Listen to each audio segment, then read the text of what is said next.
Good afternoon, everyone. Good afternoon. Happy Monday. How's everyone doing on this Monday? I hope everyone had a great, blessed weekend. Let's tap in.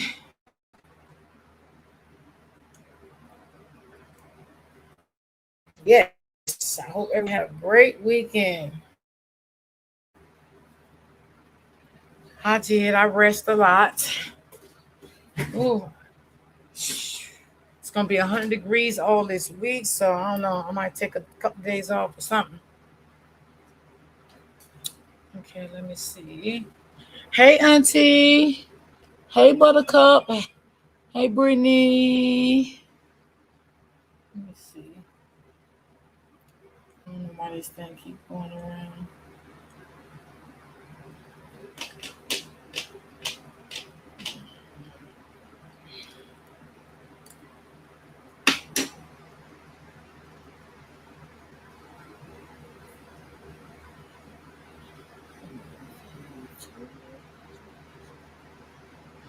Oh, okay. You had the word. Hey, family. How are you? Hey, hey, hey, hey, hey. Y'all make sure y'all hit the like button as you come in. I appreciate it.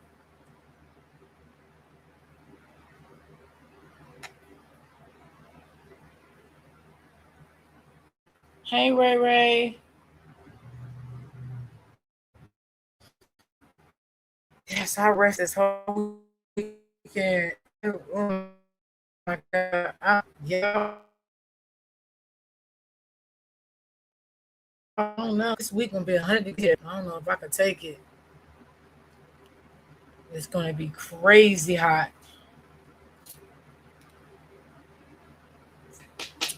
Good morning, Royal D in chat. Same to you, my love. How are you?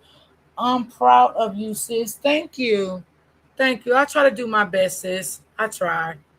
I try to do what I can do. I try to do my best. It might not be the greatest to please everyone, but I do my best to try to, you know, bring commentary and cover it the best I can with perspective, with respect, and you know what I'm saying? I try. I try. I'm not the best person in the world. I'm not the greatest person in the world, but I do my best. You know, I do my best. I'm breaking up. Okay, hold on. Hold on. Let's see. Let me know if I'm okay now, Brittany. Let me know I'm okay now, Brittany. See, Mars. Hi, love. How are you?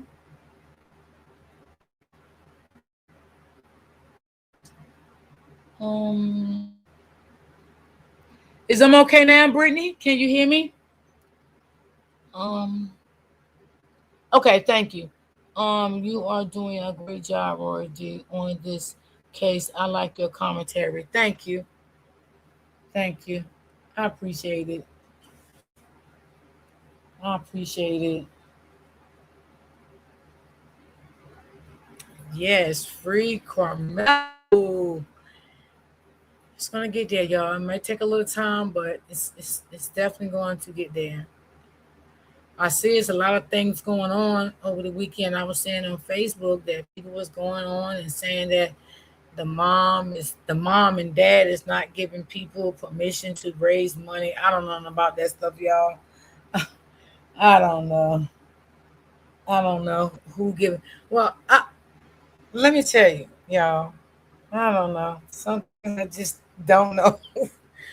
I told y'all before, like y'all, anything I do from my heart, anything that I come on my platform and do, I like to bring awareness to any situation, anything that I cover. You know what I'm saying? I don't do things just to bring people into my channel. I put on my thumbnail what it is. You know what I'm saying? I come in my chat, I tell y'all what it is. If I see something, I always tell y'all, I don't know if it's true. I'm just saying. This is what I seen. I don't want to bring it up on my platform. I don't know if it's factual or not. I try to be honest to y'all. I don't do things just to have people come in my chat and support me. I don't want to do that because I don't want to bring fake stuff out like that. I don't want to do stuff like that. Good morning, Miss D in chat. Good morning. Um, Good morning, Royal D. Thank you, sis. Good morning to you too, sweetie. So I just try to stick with what I know, if I see something, if I like I told y'all, like me and Open Book, we are best friends. So we collaborate together. We talk about different stuff. We feel it ain't true or whatever. I don't try to bring it out. And like I said again, I don't get paid for my platform. I do what I do from my heart. I don't get super stickers, super chats, cash apps. I don't get none of that. I just tell y'all if y'all would like to donate, my link is at the bottom to donate to my channel. But I don't do all that other stuff. I do what I do from my heart. Um, he was a great. He has a great team behind him. Yes, those 6 attorneys would do their jobs. Yep, I definitely believe that. I definitely believe that. And I ran across a lot of great people over the weekend on Instagram. Speaking out on his case. A lot of great people. I watched their commentary. A lot of great people said a lot of great things about him, and you know, even white people, y'all. I mean, they really, really had nice things to say about how they felt about the case, how they felt about Carmela, how they felt about the mom and dad, and that really warmed my heart. Because there's been so much of the stuff going on. So that really warmed my heart. One guy, he really spoke very well. He spoke very well. So I really liked that. So, everybody, everybody's different, y'all. Everybody do different stuff. And like I said, I don't care if I got 10 people in my chat. I'll talk to the 10 people in my chat. I'm fine with it. I'm not trying to keep up with nobody. I'm not trying to do any of that. One thing about Miss D, I am me. I like to be me. I don't like competing. I don't like doing none of that type of stuff. I'm just a loner. You know what I'm saying? I'm just a loner, always been a loner. It doesn't bother me, but I always say if anybody want to come on my platform, they are more than welcome. I don't care about that. They can ask. I can drop the link. I have no problem with that, as long as everybody respectable. But all that, you know, mm-mm. I ain't trying to get no clout, baby. I'm definitely not. I'm definitely not. Yes, sis. Absolutely. Absolutely, sis. Yes. Absolutely. Yeah, it's definitely not clout for me at all. So, you know, I try to stay true to who? Me. Yeah. Yes. That's how you got to be. And, your supporters will like you better and respect you better being yourself. Sometimes you can lose supporters when they see that you're trying to outdo something or try to be somebody else or try to do more than what somebody else. Sometimes you can lose supporters like that. But when you practically be yourself, who you are, and do what you do and do the best that you can do, supporters like that. They like that the best. Let's see. That thanks his situation was wrong. Yes, Brittany. Yes, I seen that over the weekend. Yeah, I seen that over the weekend. And it really made me feel good because they really talked it really nice about Carmelo. They really did. They talked it really nice about him. A lot of people on Instagram, a lot of people, you know. But he got great people behind him. Great. It might not happen overnight, next month. It may not happen this year, but trust me, they're in communication with the family. They're in communication with him. Things is going to go well. It's going to go. Yes, it is. It's definitely going to go well. Because one thing about me, I always have faith. Faith is everything. You know what I mean? You gotta have faith, and I definitely do believe it that things is gonna get better. Exactly, Roy D. Just be yourself. Yep.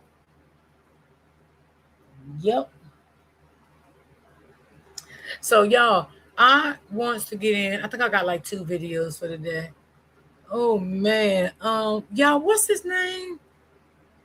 Den? It's I'm saying his right name right, baby. He was off the hook yesterday on his live. Oh my god.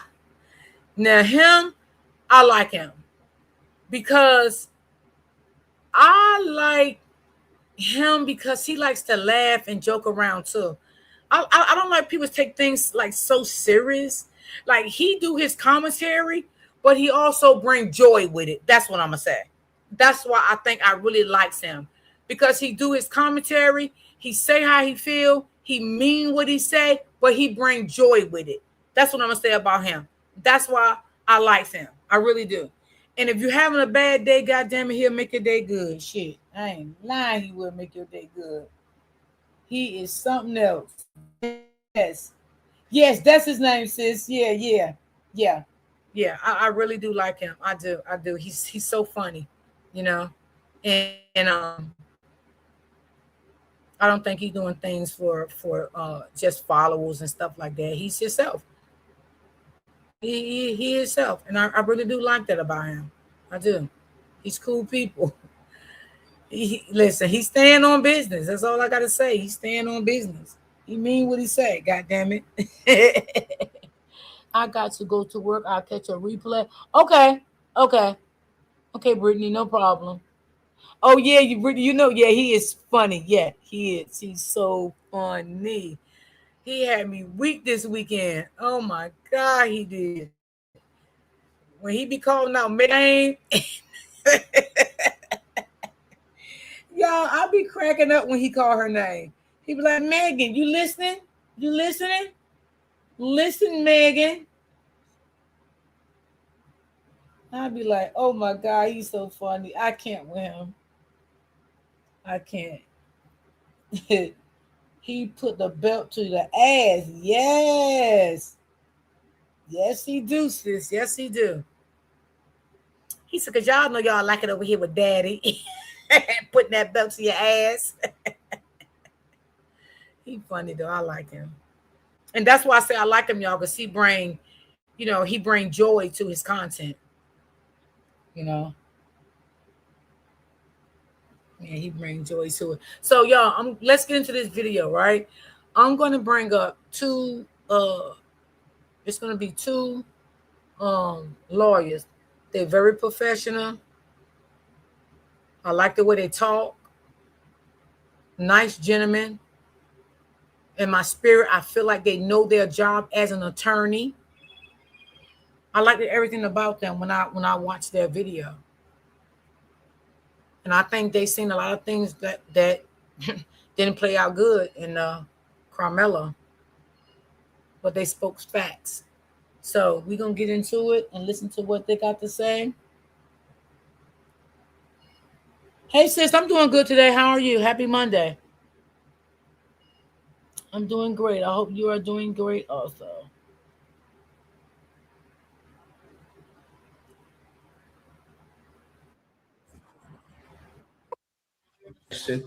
And guess what? Mike Howard knew it. Carmelo Anthony's Oh, attorney knew it. Carmelo Anthony's attorney chose not to call him after subpoenaing the records for that investigation, and chose not to use it.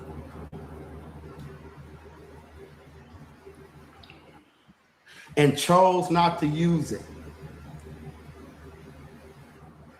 That goes to their propensity for violence. That goes to the twins' reputation in the community. That goes towards Carmelo Anthony mindset at the time that he acted and why he needed to defend himself. That's what that goes to. You know what I'm saying? So for that not to be utilized, I just don't understand. And I was in Dallas County today, and occasionally I see Mike Howard. I don't really know the guy personally, but I see him sometimes in the hallway as we walk and handle our cases. But I didn't see him today. Yeah, I didn't see him today. I was looking for him today. I had some questions for him today. you already said he had some questions for Mike that day. If you'd have seen him in the hallway, he had some questions. Okay, because he's an attorney too. He said he had some questions, honey. Okay. And I didn't see him today. I thank God I didn't see him today because I was already emotionally heightened about what happened to that boy. And just thinking about everything that I know he did and didn't do, yeah, it probably would have been some bad words coming from me. But let me just move on for that because this is not about me or my emotions. This is about Karmelo and the defense or lack thereof he received in his trial. So again, there's credible, tangible, documented evidence that these boys are violent, and that wasn't used by Karmelo Anthony's attorney in a self-defense case. Because if Karmelo may have heard through the grapevine, man, don't mess with the twins, man. Them twins over there at the Memorial, they be tripping. You don't want to fool with them. They be on something, man. They crazy. If he knew that about them, then he already knew what they was on. So, you know, that is important that the jury should have heard about that. Yeah. As a skilled murder trial attorney, I'm telling you, they should have heard about that. And quite frankly, that's ineffective. That's exactly what that is. And I'm not coming from my own opinion about that. I've only talked to about 30 or 45 defense attorneys today. 30 or 45 defense attorneys who have no idea what the strategy was or if there was a strategy at all. 30 or 45 defense attorneys asked them why was there no mitigating evidence. Come on, no mitigating evidence? Man, I wish Drew was over here. Where you at? No mitigating evidence? Come on, man, we mitigate a Class C ticket. How you mitigate? We show proof of employment, show character witnesses. We do that on the lowest level of marijuana cases. Wow. Every attorney mitigates in every case. Why was there no mitigation for Karmelo Anthony in his murder trial? Where he's been accused of being a murderer. Let me tell you what else I found out today. That's actually true because I talked to this mama. Okay. Karmelo Anthony saved somebody's life before. Yep, he sure did. Somebody was drowning. Karmelo Anthony, the good kid he is, good Samaritan he is, jumped in and saved him. This is where in the hometown from where they're from. And that mama today thinks that Karmelo Anthony is a superhero. Absolutely. This is about 3 or 4 years ago. It was in it's a news article. Yep. Why wasn't that brought up when the state is calling him a murderer? And that's what I said too, y'all. Why was that never brought up? Like his defense attorney didn't do nothing. I agree with this guy right here. He is absolutely right. And you can tell he know his shit. He do his shit. He's a good attorney. You know what I'm saying? He fight for his clients. You can tell that about him. Just the way he talk. Hearted. Why wasn't he humanized? Why didn't his defense team put a persona on that to say, no, that's not who he is. That's not who he's a great kid. This is the kid he is. Some people think he's a superhero because he's actually saved lives before. Okay. So we got a bunch of questions. Let me get to the questions. We got a bunch of questions. The question is, how did it be an all white jury, no blacks on the jury? It's as simple as this. It's a number games. What up, Wadi? There you go. There you go. There you go. And I'll say this as humbly as I can say, you know, one of the best attorneys in Texas, Attorney Andrew Wilkinson, now on the live and now in the game and ready to fight for Karmelo. But we gonna get past that. 100%. What up, Wadi? It's all good, baby.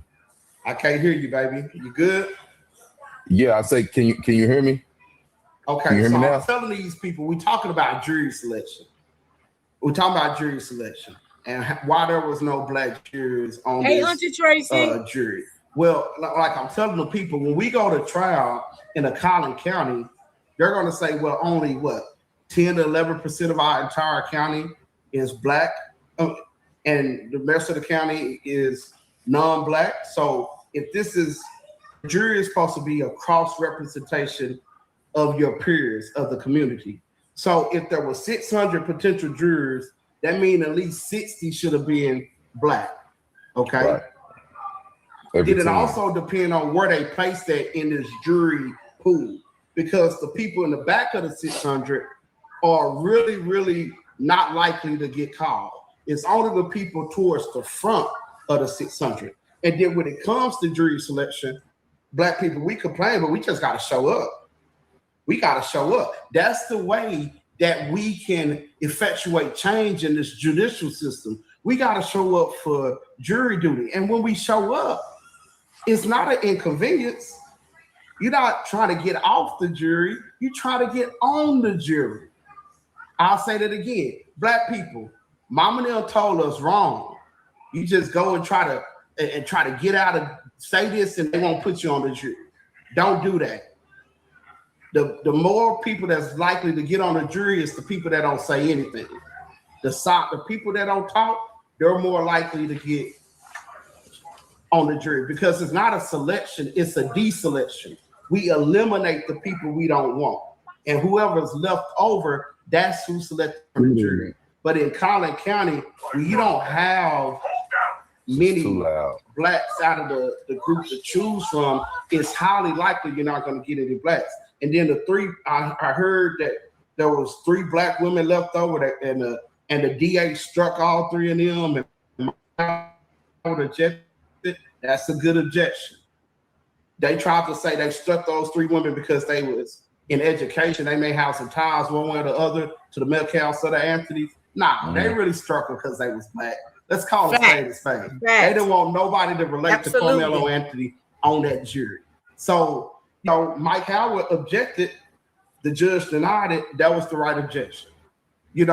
Another thing you probably can do is just challenge the whole jury array at the very beginning. When you get that list as an attorney and you see it's 100 people here, but only 2 are black to choose from, you got to challenge it right then and there.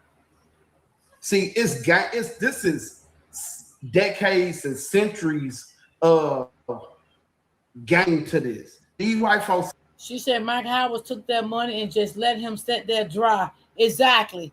He didn't care about that boy. Not whatsoever. He did not care about that boy at all. And his mother and father. He didn't care about nobody. Has put this system together over decades. So they got levels to it. So what I'm saying is, no, you don't go in and try to get kicked off the jury. Go in and be quiet. They say it's a black man on trial. Can you send him to jail? Yeah, I can send him to jail.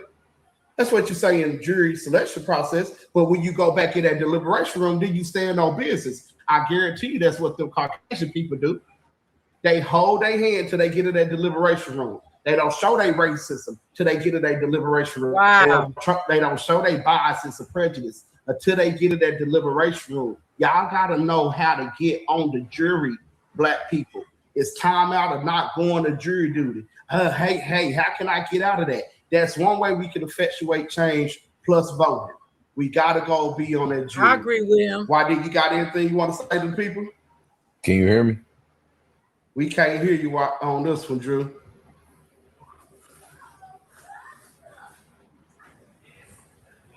You can hear me, Trip? Drew, let me just add you on the live. Yeah. I'm for to add Drew to the live. So let me go back to this cover up. I'm gonna call it a cover up because I call it spade a spade. I know that's right. It was a cover up. Drew, there is credible evidence that these boys have threatened people before and it was not utilized. There you go. Wadi, what up? What's up, baby? So I'm talking to the people about it. We trial attorneys. Women, she said, good morning. As you seen the TMZ report with the defense attorney and he had to say about Karmelo, no, I haven't seen that. I'll take a look at it though. Good morning, Roy D and family. Good morning to you too, sis. Carmelo knew that he was coming for him at that. Karma is coming to every last devil. Yep. So let's let them know how I usually go. But I'm talking to the people about the Metcalfs, these cheerleaders, his attorney having that information and not using it to show them to be propensity to have violence. Well, in our conversation with Karmelo, Y'all look back, play y'all, but he it's okay. shared with us a few things, and one of the things that he shared with us is that the attorney's reasoning for not sharing some of those things was, because the judge said we couldn't talk about character. Look, man, different attorneys got different approaches, but me, I'm getting into that shit. You know what I'm saying? You're gonna have to stand up and show me what you're working with. You're gonna have to show me you know what your objections are. You're gonna have to show me you know all your evidence. You're gonna have to show me that you got the balls to continue to go back and forth with me about this subject matter. You're gonna have to do that. It ain't gonna be no sit down, shut up now. I'm gonna throw it out there. And if the fish is it on YouTube, TMZ? I gotta see if I'm following them on YouTube because I can see and try to look it up today. Right the line, let's see what we can get done. Come on, there ain't now. no way I'm sitting on that kind of evidence. And let me tell you something else. There's a specific, you got to know your evidence. There's a specific use for that information. That information wasn't improper character evidence. And Mike, if they tried to throw out what you threw out there, his propensity to be violent. Ray, if you can, could you look up TMZ and send it to me? From YouTube so I can I'll watch it when I get off and then I'll bring it up tomorrow. If you got time. And they fought that. Thank you, sis. Yes. Okay, thank you. But guess what he could have used that for? To show that he was the first aggressor. It's case law that shows that you could bring up specific instances to show that he was the first aggressor. Come on. And to show that he was probably the first aggressor in this instance as well. You see what I'm saying? I mean, what strikes me, man, and we were supposed to just get on here and give them a little tidbit and get back to the kids, but you know how we do. What strikes me, man, is and y'all gotta understand, I don't get an attorney's business. You can ask Mike that. People come to me, well, Mr. Wilkerson, you trying to charge me $5,000? I just gave $4,000 to this attorney. You gonna get the money from him? Nah, fam, that's between you and that attorney. Like, I'm not. Well, should I file a grievance? Hey, man, that's how I roll. I don't really do that. Look, when the restaurant get my food wrong, I don't even send it back. I feel you know what I'm saying? That's kind of dude I am. I don't go after people's jobs. Right. None of that. Right. But let me say this, because I've been battling this all day on how I wanted to word this. I'm gonna just say it, man. I think this was a lynching. I think that, you either got a high level of incompetency here or you got a high level of involvement. And neither one of those is good. You either got a high level of involvement with the prosecution or you got a high level of incompetency, okay? Yeah. Which says, and, attorneys hate to hear this, but look, I ain't in this game to be liked by prosecutors. I ain't even in this game to be liked by defense attorneys. You understand what I'm saying? What it screams is ineffective. Mm-hmm. It screams ineffective. Okay? You argue self-defense. Then you don't even have your client testify. Self-defense is subjective, ladies and gentlemen. You don't get to watch me act in self-defense and stand back and say, oh, I wouldn't have did that. No, that's not the standard, baby. That's not the standard. Self-defense is viewing it from my viewpoint and my mind frame and what I knew about this person before I did what I did. You see what I'm saying? You got communicated evidence of prior violence, right? Things that Karmelo may have known about the Metcalf boys. Facts. You also got uncommunicated. It's violent stuff that they could have did that he ain't even got to be aware about, y'all. It's too many roads to get this evidence in, baby. It's too many to just throw your hands up and not do it. It's just too many roads, man. You see what I'm saying? So my point to you is you argue self-defense, then you don't even have him. Well, this is what I do when I argue self-defense, okay? And people say, oh man, you all you do is represent murders. I'll have you guys know, and I really don't care if y'all like it or not, but I'll have you guys know that 95% of the time self-defense. 95, we not representing people that's just going shooting up the club and going shoot going on. You see what I'm saying? So what I do, I say, judge, may the witness step down. May the witness step down. I put a chair right there in front of the jury box and I sit him in that chair and I psychologically go through each and everything he saw, each and every thought he had when he saw it, each and every thought he had when he saw it and thought to somebody else getting punked by this boy, him. I like that. I like that. Just make that we're thinking this.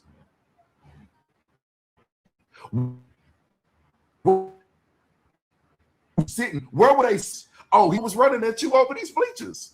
Did you know what? Did you know why he was approaching? See, you gotta step by step meticulous. That's why I'm not calling him at all. Lord have mercy. I can't wrap my mind. He can't get over it, y'all. It's too much.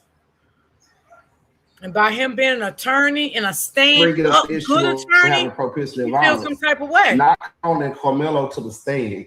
And I have come to learn that he was informed by his attorneys not to testify. Because didn't I tell y'all that? Everybody, now I'm hearing, because I said it before, I was like, do y'all think he should have took the stand? You know, a lot of people said yes, a lot of people said no, but I'm hearing it from attorneys now. Yes, he should have took that stand, but that defense attorney knew why he didn't want him to take that stand. He knew why, because he didn't want Karmelo to say a lot of things what happened out there on that field.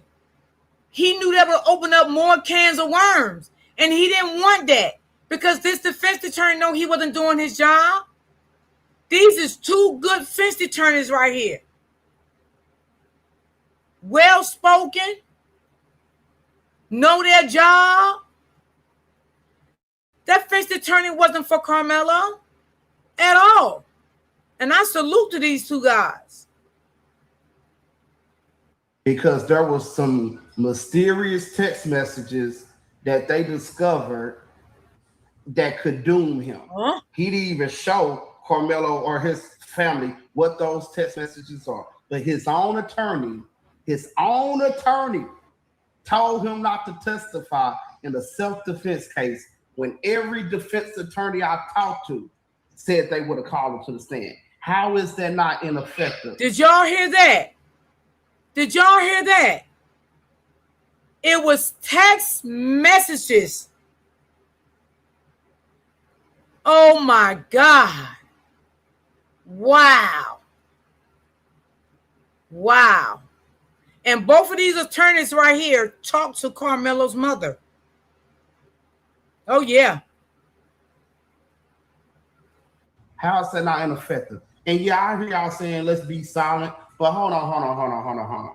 We got to call a spade because this is going to be the issues that may could get him an appeal if his attorney was ineffective. We already know he didn't put on mitigating evidence.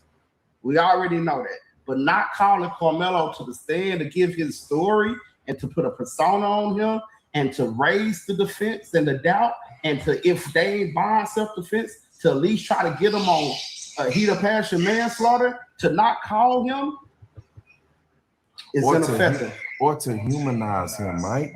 Wow. I mean, from what I'm reading and hearing, and listen, y'all, I wouldn't know. So if I'm saying something that's just drop dead not true, and you were there, correct me on that, and we'll go from that standpoint. But I wouldn't know. But what all I'm doing is read things. Now, I did hear it from the horse's mouth in speaking to Karmelo's father. You see what I'm saying? But you know,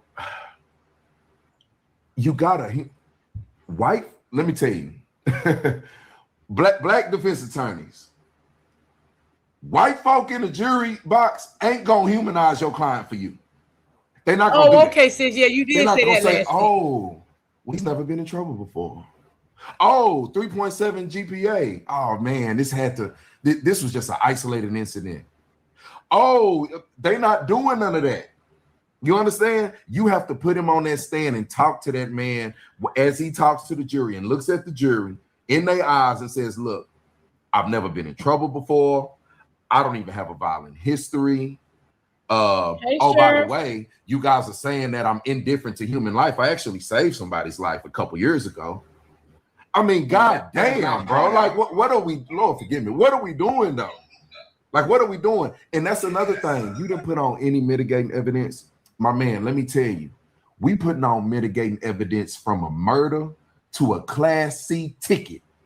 We putting on mitigating evidence. I don't give a damn what it, a possession of marijuana under 2 ounces. Damn it, shit, residue.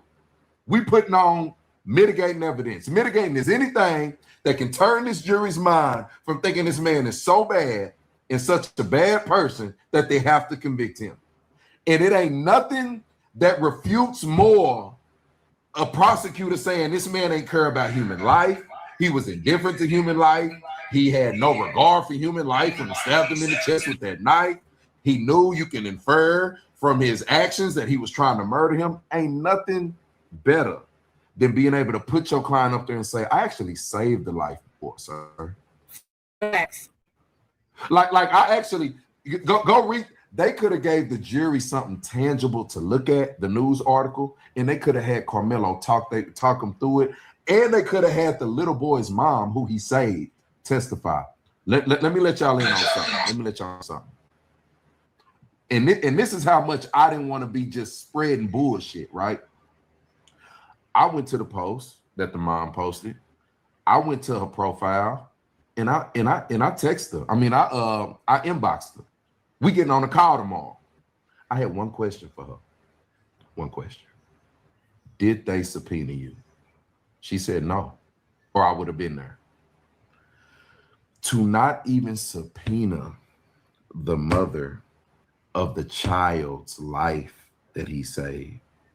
I mean, I can't wrap my head around. You got to understand, you got to keep rolling with the punches in this game. I got somebody else I got to represent. Then I got somebody else. I agree with him. Why they didn't get that lady to come in that courtroom and testify on the behalf of Karmelo, the lady that he saved her child? Why? Nobody was there on that boy's behalf. Nobody.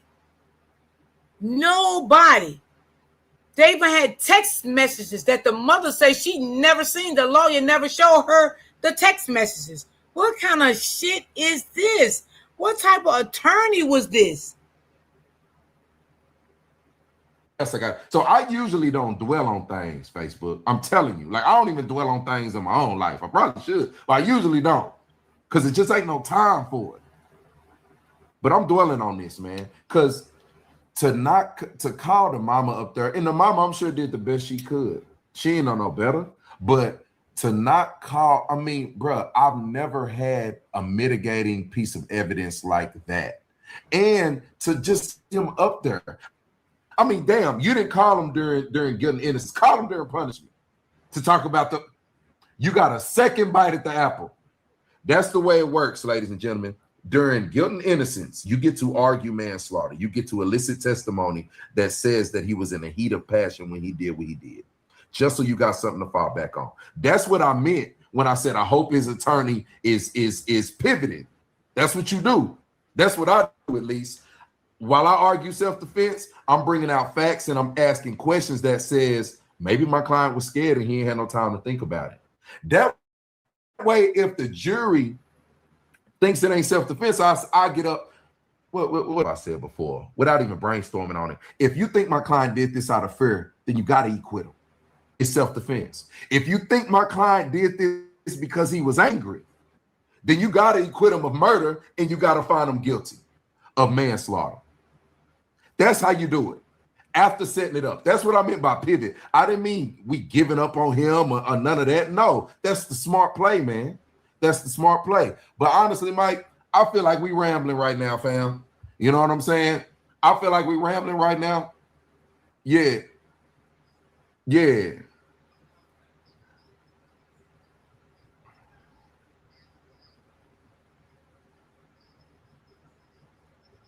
Transcripts so we can see what all objections were made. I'm being told that Mike Howard wasn't even making any objections. And if he didn't make the right objections at the right time, then appeal is waived. So we got to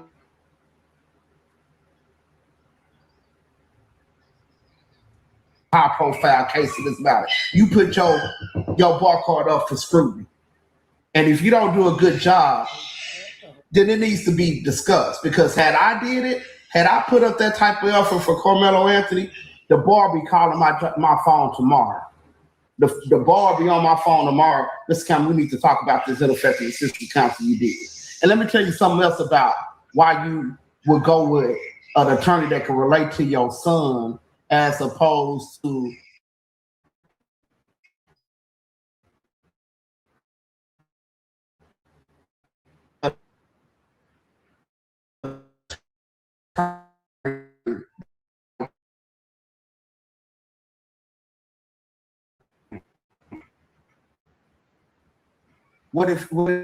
what he,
it wrong. But let me but talk. I don't know. No, well, hold on. He said, I don't know what the right verdict is. Nigga, what? You don't know what the right verdict is. I'm not gonna tell y'all what the right, bro. You supposed to tell them what the verdict is, bro. Like after I'm done, I say you must acquit my client. You must. It ain't even a choice for you at this point.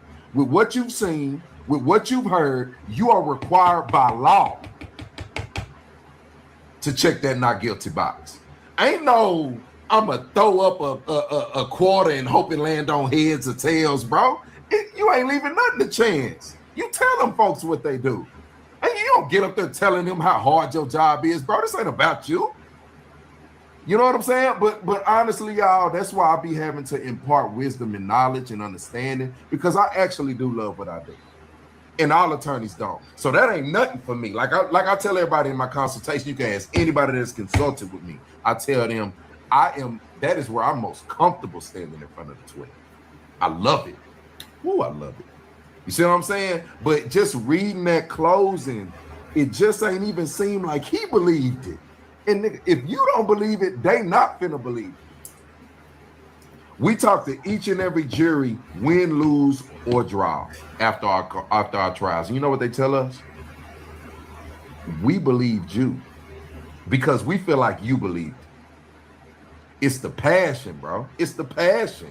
You get up here and you tell these folks that you having a hard time giving them a closing argument. And oh, by the way, I'm not gonna tell you what the right verdict, bro. Like I would have been losing my fucking mind. Lord forgive me. I'd have been losing my mind in there, bro.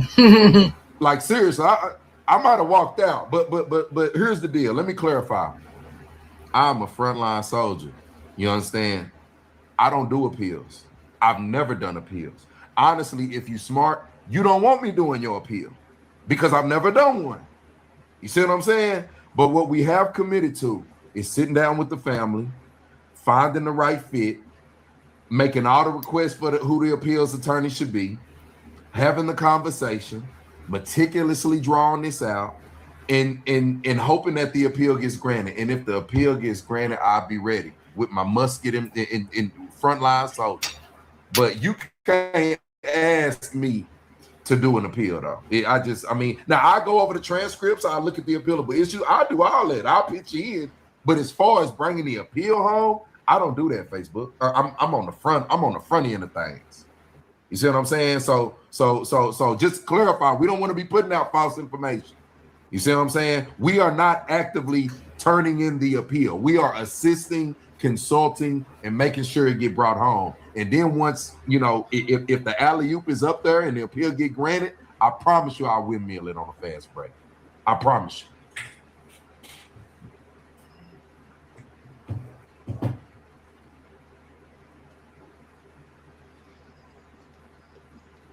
Get behind a right appeals attorney, and we'll let y'all know what happened next. If y'all want to go support the press conference tomorrow at Collin County, Dr. Candace Matthews, she's doing some great things. Y'all go support that.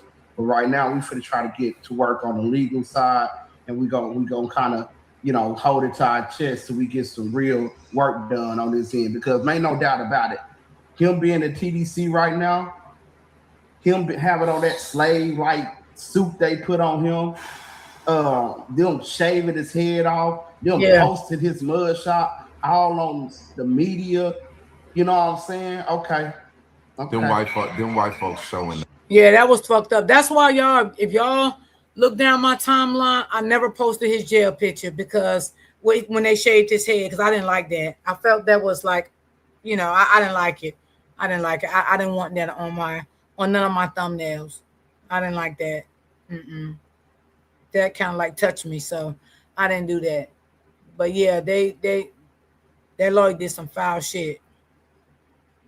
Ass. Okay, now we got to fight him that way. Listen. How did he catch the jail chain the same day he got sentenced? Come on now. Was the bed already? I mean, niggas that been to the pen, ready. street niggas already ready. Come on, bro. I ain't never seen that happen. How did the bus? You know how long of a drive that is for them from where he at for them to come pick him up? How did they know to be there? And listen, I'm no conspiracy theorist, bro. I don't really believe in coincidences at all. Like I'm really, I don't be in the barbershop making shit up. I listen to when niggas, but just think about that, bro. This man got a bed ready at TDC already the day of. Did not say that, y'all. Did not say that. I said they had already had all that planned. His state number, the prison he was going to. I told y'all I never heard of someone get sentenced the same day with the trial, shipped out 24 hours. I never heard of that. They already knew how much time he was going to get. They already knew they were going to find him guilty. They knew all of that. This lawyer just confirmed what I said. And I'm not even a lawyer, but he is. And he's a great one because I can tell. All that money that mother spent. And you're going to tell this mother, don't put her son on the stand. I kept saying that I feel like as time went on, as I was doing the case, I felt like he should have took the stand in his defense. And I want to know what was those text messages that the lawyer told the mother about, and the lawyer never even let the mother see the text messages. But you're going to tell the mother it can hurt her son for him not to take the stand. No. Because if that was the case, you used to put, first of all, you used to share everything with that mother. So what you did, you just took them text messages and shared it with the state, and the judge seen it, but the own mother couldn't see her text messages. Who was they from? What did they say? Yes, I believe this is going to be another trial, y'all. I believe it. And I believe that they're going to reach back out to all them witnesses again and everything. I believe this shit going to go another way. I'm telling you. Come on, bro. Like, come on, man. Like, sometimes that shit just in your face. Hey, you gotta acknowledge it, bro. What that should do, that should make you go hug your black son close, your black daughter close and tight, kiss them on the forehead, tell them you love them, tell them to always be strong, be confident who they are, always defend themselves against what's right, always believe in what's right, and always fight for what's right. Yeah. And I'm gonna always tell my black son and my black daughter that. And they know daddy gonna have their back if it ever come down to it. And guess what? I have your son and daughter's back too if it ever came down to it. So we gonna log off from here. We appreciate y'all checking in. If y'all got more questions, we'll try to do this again. And y'all send y'all questions to our inboxes. We still gonna do some shows and some episodes regarding this, but we really felt like a sense of urgency to kind of, let y'all know what's going on. So we sorry. Yes. I mean, it's 11 o'clock. We sorry about that, but check in. I did too. So not guilty boys. For sure. Yeah, have a good night. Yeah. Wow, y'all. I love them two attorneys. Wow. They railroad that boy, y'all. They railroad that boy. Yes, they did. They know they did. I want to know, what did them text messages say? That's what I want to know. What did they say? That's sad, y'all. The own mother didn't even see the text messages. Who was the text messages from? Like, who was they from?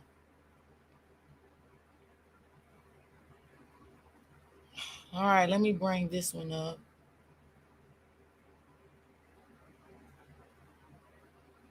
Wow, I don't know. This is just so sad. Tonight's not just another night. You've got the all-new Caesars Palace Online Casino. Hundreds of games. I think that his comments are reflective of where he sits, though, in the racial argument.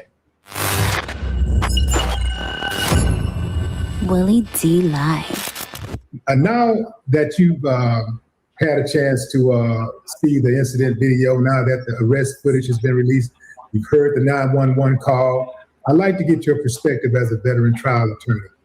If you had been the lead counsel on this case, what would you have done differently than either side? I wasn't there, right? So I didn't see the trial, but I'm sure that I've heard everything that y'all have heard and seen everything that y'all have seen, okay? But I'm sure by now everyone has heard that he did not testify. Okay. It can't be too many reasons for that. It's either because they weren't prepared for him to testify, which falls on his attorney, or they thought that there was some bad evidence, that was going to get presented if he testified. So I'm saying all that to say is I would have had. The mom don't know who the text message is from. The lawyer never shared with her. The lawyer just told the mother that it was text messages, and it could have, I guess, damaged her son or whatever the situation may be. But the lawyer never showed the mother who the text message was from, what the text message said. The mother is stating she never seen the text messages. So where did these text messages come from? Why they wasn't brought up in court? Was they didn't show the texts because it would hurt somebody else, which is the boy? Like, what type of lawyer was that? A lawyer is supposed to share everything with a child's parent. Everything. Lawyers and defense attorneys and the state supposed to share everything together. Everything. So the mother didn't see the text messages. So who's seen the text messages? The judge and the attorney? I mean, the state and the judge? Because the mom never got to saw them. She knew about them, but she never saw them. I would have had Mr. Anthony ready to testify. I would have had, because it seems that, in going through the police report, there's many things that needed to be further explained. The fact how he says, I think it's on page 2, man. He says, I'm not alleged, I did it. He put his hands on me. I was protecting myself. You got to understand, in a place like Collin County, there's a cultural disconnect. Okay. He's a black man. He's a black boy. Our culture is different from theirs. They don't really understand how we talk, how we walk. You see what I'm saying? And I don't know how white folks took that. Touch me and see what happens. You're right. It's accountability. Absolutely. They took it as a threat. They said that was a threat. They said that goes towards intention. Premeditated is what some people use, the word that some people use. Do you think that if he, let's say he did say that, does that create a premeditation argument? No. And see, the attorney probably getting mad now because the mother is probably on the back end talking to people, telling people, what really went down in that courtroom. You see, she told the people about the texts that he said something to her about the text messages, but the mother never seen them. See, his dirty laundry is coming out one by one now, and he don't like that shit. And he need to stand up and take accountability that he felt that boy. He know he did. All of them did. That whole courtroom was demonized. Okay?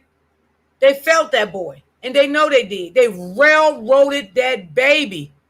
Okay? I don't care what nobody's saying. I'm going to stand on that, and I'm not going to take it back. They railroaded that boy, that poor baby.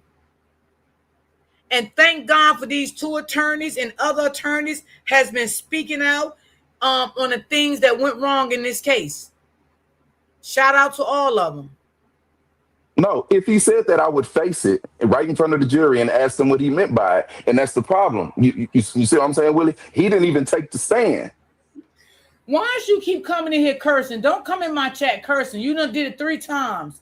Now I'm going to block you, okay? I'm going to block you now because I gave you a timeout, but you came back in with the same thing. I don't have time for no trolls today, so let me go ahead and just get you out of here because I think you're probably tired and you may need some sleep. So I don't know what's going on with you, so I'm just going to go on and block you because I don't got time for that. You keep coming in here cursing in my chat. Don't come in here cursing in my chat. Like, y'all be doing the fucking most sometimes. Damn, shut up. You ain't beating nobody's ass. Go beat your fucking mama ass if you want to beat somebody's ass. Because you ain't beating nobody's ass over here. Okay? Shit. I'm tired of you now, goddammit. Shit. I had one this morning too. Yeah, you get sick of them bitches. Listen, your mama is asleep. She needs you to feed her and do her hair and take her bath and all that type of shit. Go over there and do it. Shit, get the fuck from over here. Y'all excuse me, y'all, because they make me so mad sometimes. Oh my God. Now, open book, I'm glad you're in the chat. Now, the first live that I just played from this attorney, and it was another attorney.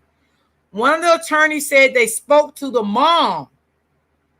And the mom said it was text messages that the lawyer never shared with her. The mama don't know what the text message was about. She don't know what was said, but that's what was said. Yeah, rude for no reason. Exactly. Like, God, Jesus. So, man, they railroad this boy. Yes, open book. Yes. It was text messages, was never shared with the mom. He told the mom that he had the text messages and it could, incriminate her son or some shit like that. You can go back and watch the replay. I forgot what he said. But the text message was never shown in court at all. No. Open book. None of that happened. None of that happened. The mother says she don't even know what they said. I don't know if they was real or not. I don't know because the mother never seen them. The mother never seen them. That's crazy, right? They railroad this boy. They definitely did. They definitely railroad this boy, and that is so sad. That's sad. So he wasn't able to get up there and say, I wasn't threatening him. I was telling him that if he did something, I was going to protect myself to the fullest of my capabilities. That's all the jury needed to hear him say, instead of letting the jury sit here and go back and discuss what they thought he meant. You understand what I'm saying? And understand those are just collateral issues. The main issue we needed to test about was the self-defense issue that they tried to get. And, to be quite honest, I was talking to my highly esteemed colleague, Michael Campbell, about this. Even in order to get manslaughter, he probably needed to testify, right? Because for self-defense, you need to testify. Well, that's somewhat true, Ray, and then somewhat is not true. Because when you have a person that's defending someone, right? For instance, when my son was locked up, okay, and his brother paid $5,000 to the attorney, right? He shared everything with his brother. Everything. And my son was a grown man. My son got to see everything involved in that case. Everything. He didn't leave my son out of nothing. So, I felt that those text messages should have been shown to the mother. Yeah. I feel like it should have been shown to the mother. This was a cover-up, and that's why. That's why. Now, let me say this. When it comes to a public defender, sometimes, they won't share nothing with the family or the friends because their job is to get you to go up the road anyway. But when it comes to a paid attorney, nah, I don't buy that with a paid attorney.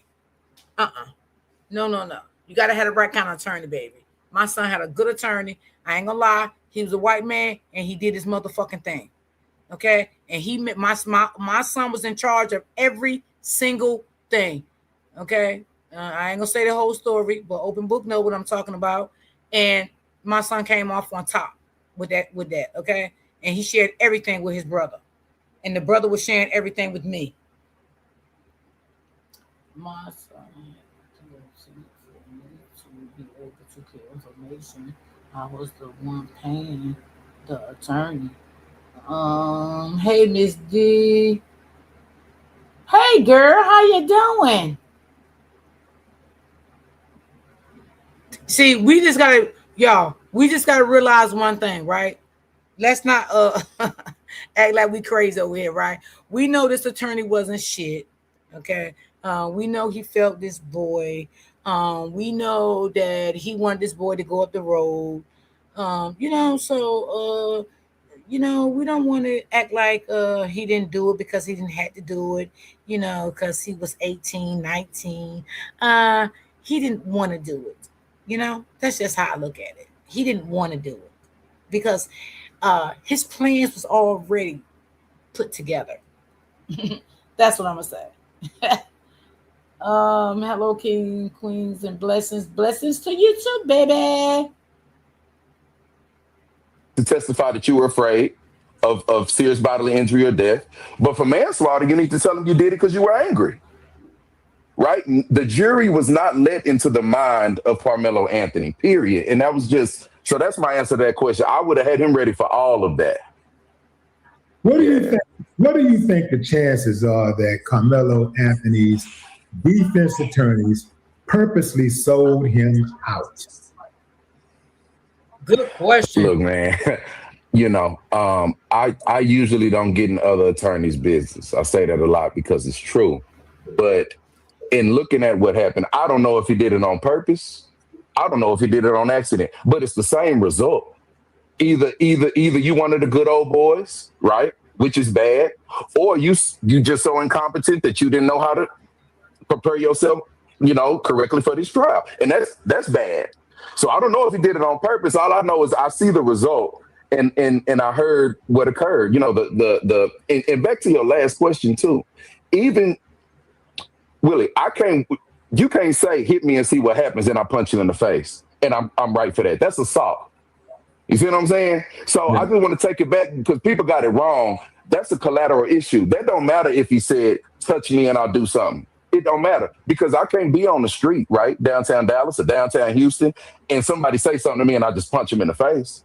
I'm still going to jail for assault. I'm still the aggressor. You see what I'm saying? So verbal provocation is not adequate provocation. I just wanted to, go back on that. Just as close as you could. Another thing is this, man. I hear the police saying all the time, don't move, I'll shoot. Come on now. They move and they shoot and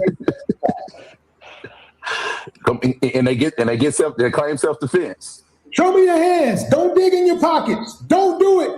I'm gonna shoot you. I'll shoot you. I'll blow you up. I've heard him say, I'll blow your motherfucking head off if you do that. You do that. Pow. That's what happened. Is it Sandra Massey? Yep. And next thing you know, they saying the magic words. I was in imminent fear. Who says imminent fear? That's coach. The regular person don't talk like that. Somebody that's coached.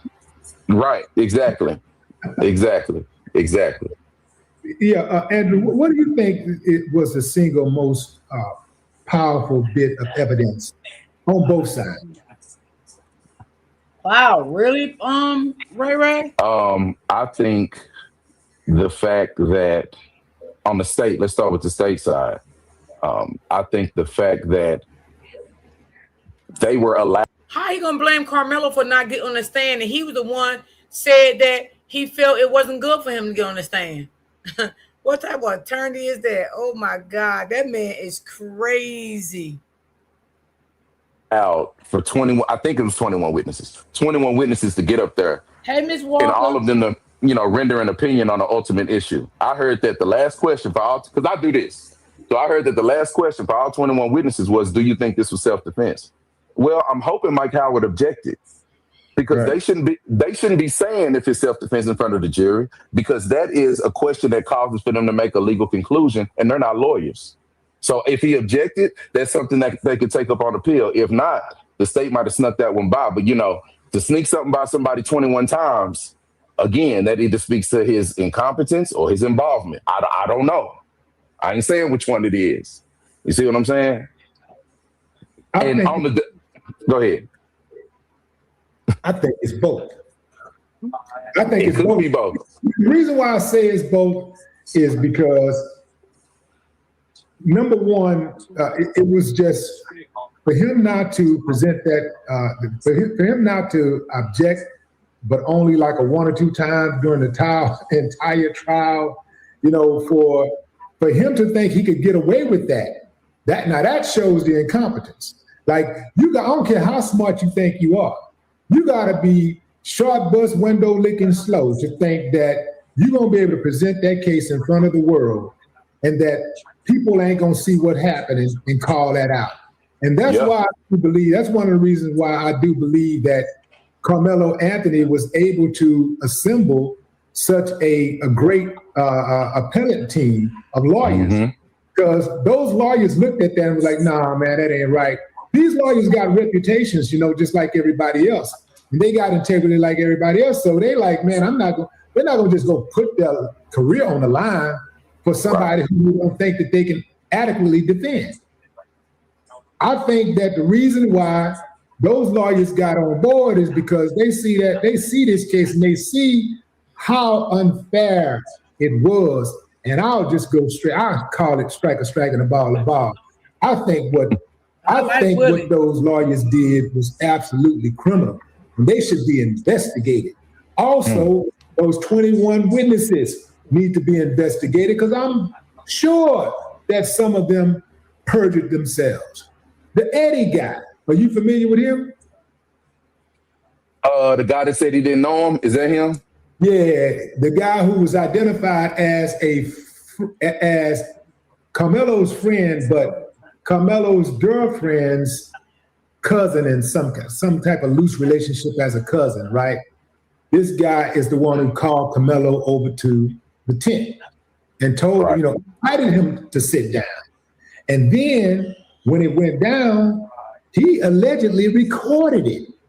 And when the trial happens, he gets on the stand and say, Karmelo wasn't invited. He don't even know who Karmelo was. And they got pictures of him with Karmelo.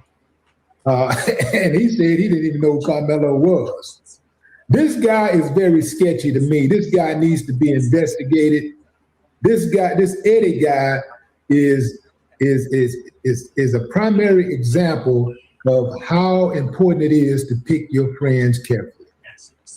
I mean, look, I can tell you for certain that Collin County will coach their witnesses. 2 months prior to this, we got a not guilty out there in Collin County on the murder case. I think it's out of the 290-something court. But we got, 2 months prior to this. And what you have to do is, that's what I'm saying, Willie. I wasn't there. So I don't know the veracity or the tenacity of this man's cross-examination. I don't know if he was letting them slide on certain things or if he was going at their throat. But, the reason you don't let nobody go till you finish with them on that stand. I ain't letting you go till I'm finished with you. I'm going to have a detective up there all morning. If you got to use the bathroom, you might well go ahead and use the bathroom. Come on back, because we going to be here for a while until I cover all these questions I prepared. You see? So all you got to do, if you prepared your cross-examinations for all 21 witnesses, you've seen what they said before, them saying something different from what's in their statement, that ain't no excuse. Oh, that's a dream. Oh, I love for me to review all of your statements that you gave, and you come in here and say some more shit. Please do that, because I'm going to rip you off the bone. So it's just really no excuse for it. And this perjury thing, man, in that murder trial, I told you that I won 2 months prior to that. All white jury, by the way. I got a witness to say that she was lying 3 questions in. Now, what was the complexion of the participant? of the defendant or the witness? The defendant and black. And the victim. Black. Both of them were black. Okay. Both of them were black. So, the prosecutor stands up and says, Judge, I'm sorry, I told her if she tells the truth, she'll be fine. And I'm looking like, well, nigga, she ain't tell the truth. She just told the jury she lied. But my point to you is, perjury is when you're charged for lying under oath, right? Mr. Willie D. Who's going to charge him? You see what I'm saying? You think the DA about to charge their own witness with perjury after saying what they told him? That's the issue with perjury. Perjury is a fallacy. Perjury is for whoever they say it's for. Yeah, he's a lying ass. If you're the DA's star witness and you go say what the DA told you to say in this front little room, you see what I'm saying? He's not finna charge you with perjury. Only way he's gonna charge you with perjury is if you go off the island, if you go off the reservation and say something different that hurts his case. But he's not finna, So that's a dream, all that perjury talk. You got to know how to control your witness. You got to know what's in your evidence, and you got to prep your cross. Your cross might go left. It's going to be a fork in the road every 5 minutes with your cross, but you're supposed to be prepared for that. So, like I say, it's just I can't think of of an excuse, man. Do you think that Jeff Metcalf, Austin's father, is helping his, I would say, his reputation, his public reputation, by going on these interviews and speaking? Is he helping or hurting his public opinion about him? Is Jeff Metcalf hurting Jeff Metcalf? Is he hurting himself, and is he hurting the case going forward? Because this ain't over. Karmelo is appealing this decision by the court, and so this is not over. And what I want to know is, have you seen the racist rant that the dad went on? Man, I think I saw the first two and then I just ignored them, man. But to answer your question, I think he's hurting his own image. I think that he's a very outlandish and proud person. I don't know what reason he got to be proud, but he acts very proud. He talks too much. He says racial things. Yes. I think he's a bad winner. I think he thinks that this is over and he's won. I think he's a bad winner. He one of them folk, after they beat you, they just got to shit talk you. You see what I'm saying? I mean, I think that his comments are reflective of where he sits, though, in the racial argument. I think they're very reflective of what side he's sitting on. But I think it helps. I think it helps Karmelo's case. Okay, y'all, that was the end of that. Hold on, because I got to I want to find something else for y'all. So hold on. Yeah, I think this is really going to hurt him. He talked too much. He do. He letting people know how he really, really actually feel. You know what I mean, y'all? Hold on.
Hold on, y'all. I'm just trying to find the one I want to play here.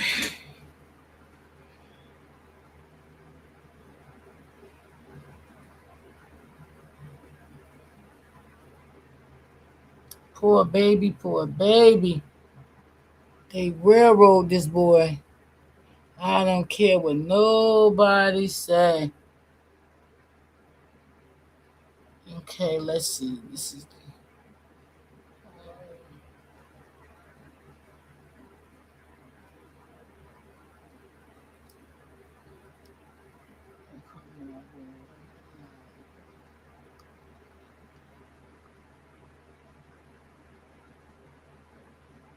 let me see. Oh, no.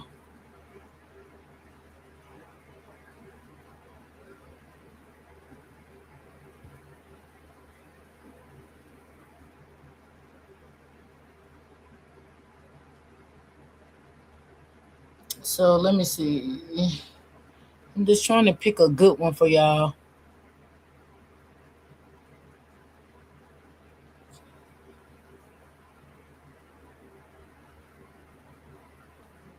Let me see. Welcome to the channel. Welcome to the channel. I hope you guys are enjoying your day. And I want to start off by saying happy Father's Day to all my fathers out there. And I want to let it be known that there is a difference between being a dad and being a father, right? And being a father means that you are active in your children's life. And you we are know not just a sperm donor. Anybody can be a dad, Austin but everybody Dad cannot be a father. Man.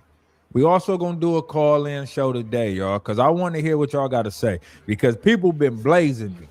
They do not like my take on the video. They just don't like it. They saying that's not it. So first, we gonna go back over these videos, right? But before we do, we now have 100-something people in here. At least give up 50 likes.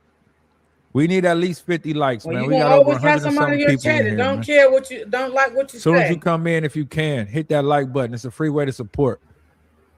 Let's get to it, man. And then if anybody want to be a sponsor of the show today, all you have to do is send your donation by Cash App or by Super Chat if you would like to sponsor today's show.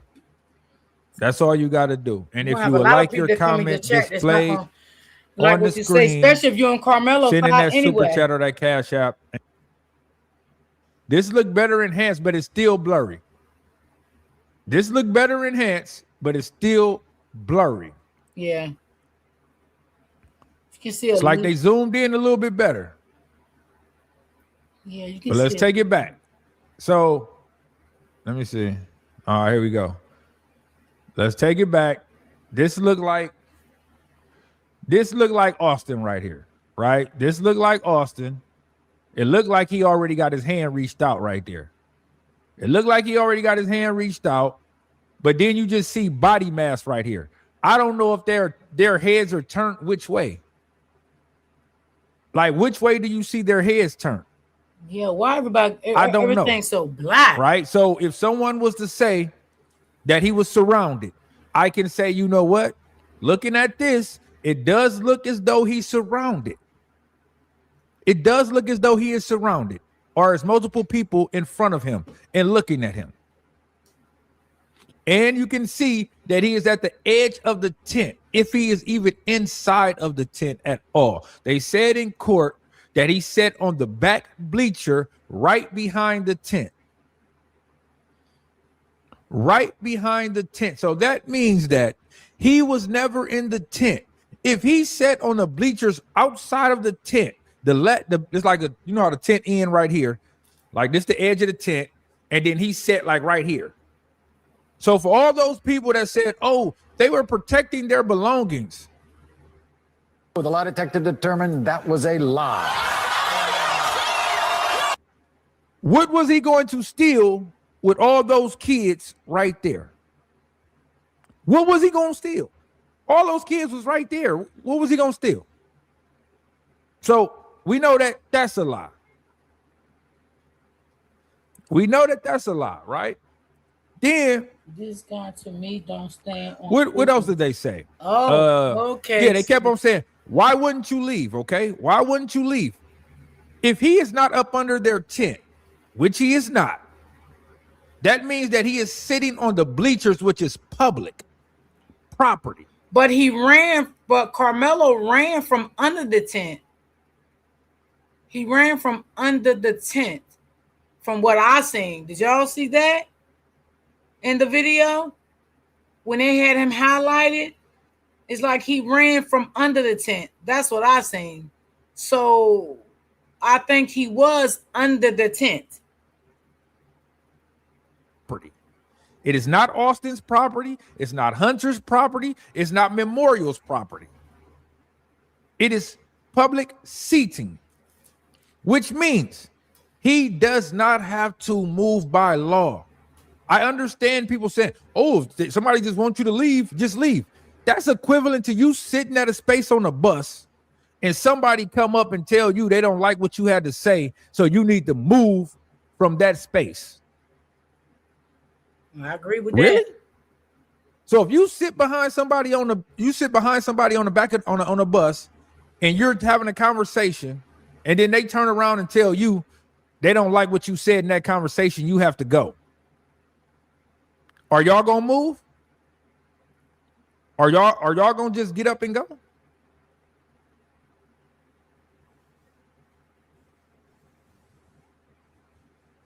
So I don't know. You know what I mean? Let's keep going though.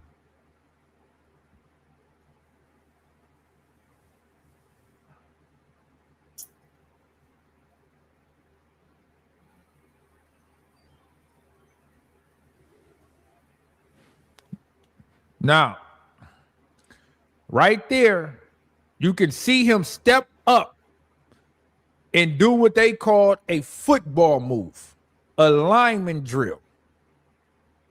Right there, he just stepped up the bleachers Hey, and Brittany. did a football move.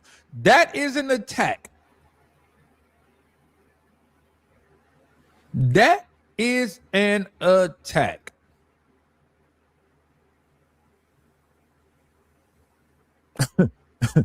So all these, it was just a shove. No, it was an attack. Yeah, let's call it what it was. An attack. But a push and a shove sounds a whole lot better than attack, don't it? Oh, it was just a push. No, it was an attack. That's what that was. Look up the word attack. That's what that was, an attack. See, they're not going to say attack because they don't want to make And Karmelo you don't look see good. where he stabbed him at. You don't see him. You don't see Karmelo lunging at him or anything to stab him. But y'all, that was my whole thing. That's what I kept saying. Did anybody see Karmelo do that? Even the people that went to view the video, did they see that? Because I never heard, all the people that I heard that went on people panels to say they seen the video, I never heard nobody say that they seen him do it. Nobody. I never heard nobody say that.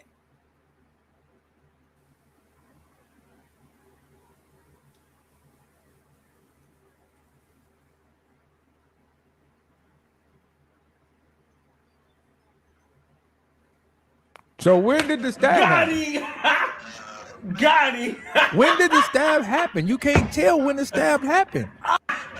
That's what I said too, No, because you can't see once nothing. again, for those who are in my comment section saying he was surrounded and he got jumped, okay?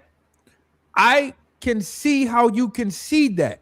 We can watch the same thing and come back with different results because our minds are geared in different ways. I can see why you said he was surrounded. But also for me, I don't know. That's why I said this tape was trash from the start. It doesn't really show anything. It doesn't. It doesn't. It don't really show too much of nothing.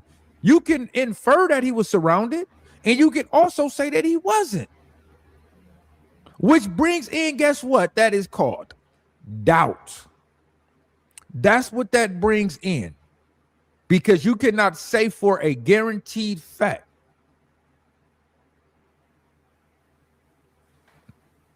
So let's keep going.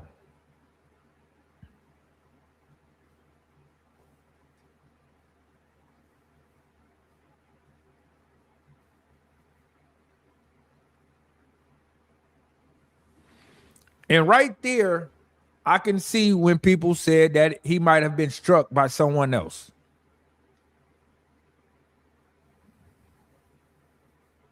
The shirt is black. The one on the left is black. And then you can see Karmelo with the gray.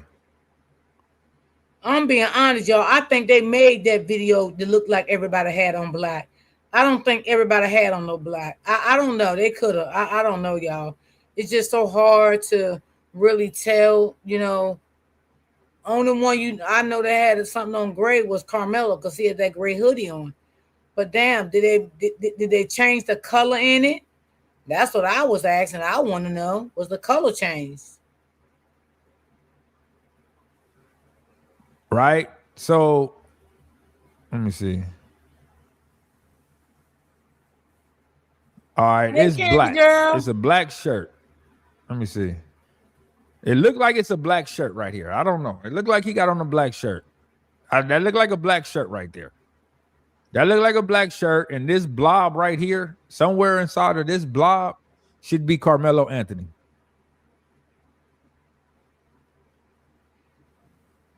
Somewhere inside this blob should be Karmelo Anthony. But this right here is supposed to be Austin. Now, I don't even know where Hunter is. I don't even know where Hunter is. I don't even know what Hunter has on. So that's what I'm saying. Like, this whole thing is doubt. This brings nothing but doubt. It doesn't confirm anything. So when people running around here want to say that this confirmed murder, how? He was attacked. He thought he defended himself in a proper manner, and he got on. He didn't continue to stab him. He didn't continue to go over top of him. He didn't continue on. He defended himself, and he got out of there. He defended himself and got up out of there. And the whole thing would, and then they also said the fingerprints. I see a lot of people talking about the fingerprints. Once he said that he stabbed him, the fingerprints doesn't really matter, right? That's a fact. That's a fact. Yeah, that's the fact. And you know, he was young again, y'all. He didn't understand the law. He didn't know the law at all, you know. And I said that before. Once he said he did it, it was the game was over. So that's a fact. Even though they should have still took that knife in to a forensic and got that knife examined. They didn't do none of that. And I agree with him. Once he said he did it, that's when a lot of shit they didn't do, which they still should have did it. His testimony on it, basically they are using what he said during the arrest as his testimony. Yes, I agree. That is what they are doing. They're using him saying, I stabbed him. They didn't do no more I told him after don't touch that. me. Nothing. And he touched me, or no, he said, I told him don't touch me. Only thing they want to do is nail him to the cross. That was all they want to do. Once he said that, but he never said what he did. He just said, I told him don't touch me. He never said, I told him don't touch me or I'm going to stab him. He didn't say that at all. He touched me. I told him not to. That's what he said. He said he touched me. I told him not to. Right? And by him saying that I'm not alleged I did it, then the fingerprints doesn't really matter. The fingerprints not being on the knife doesn't really matter at that point. Now, had he kept his mouth closed, and he didn't say anything besides give up his name, then you will be able to argue that. See, that's why they tell you to keep your mouth closed. Don't talk to the law. See, like the pastor said, he was young. He didn't know the law. He was young. He didn't know the law. He didn't understand. He didn't know what was going on, you know? But maybe someone else would have known not to say nothing, but he didn't know. And that's why he said that. So, I mean, I can't hold it against him. Without a lawyer present. Because had he said nothing other than his name and identified himself, then you can argue those points. Oh, his fingerprints not on the knife. Either. And since his fingerprints are not on the knife, you can't say that he did it. Facts. But once he said that I'm not alleged, I did it, that's when the fingerprints no longer matter. They're using that as his testimony. Yep, that was true. So I don't know if this is the enhanced video that everybody was saying, oh, they showed the video and somebody zoomed in and you was able to see 4 boys. And in that video, I was not able to see that. I can't speak for anybody else. And just because I wasn't able to see that, that doesn't mean that I'm telling you that you are wrong for you being able to see that. Your 20/20 vision might be better than mine, even with these glasses on. That's a fact. Right? So that is what it is right there. So let's see what else we got. All right, so here go another video. Here go an 11-minute video. Look like there go the boys walking in. Mm-hmm. Right, there go the boys walking in. Some shit. There go Austin Metcalf with the black shirt. Where Hunter at, I don't know. They said it was multiple guys walking in at the same time from over there. And then right there, it was clear. Now it's blurry. So I don't know if this is the 11-minute video that everybody was talking about, but it's not clear. It's blurry. You can see it raining clearly. You can see the umbrellas. You can clearly see the rain.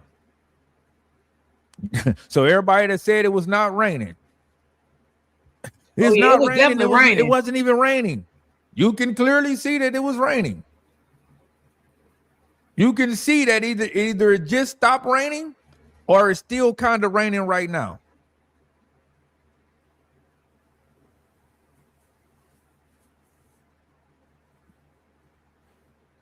And I don't know about if Karmelo Anthony was interrogated or not. When I'm talking about what Karmelo Anthony said in his statements, I'm talking about when he got arrested.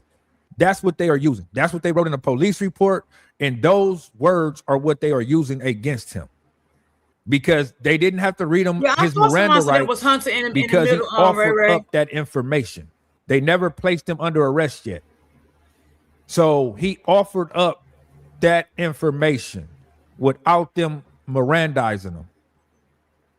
Because if anybody know, you're supposed to be Mirandized first before questioned.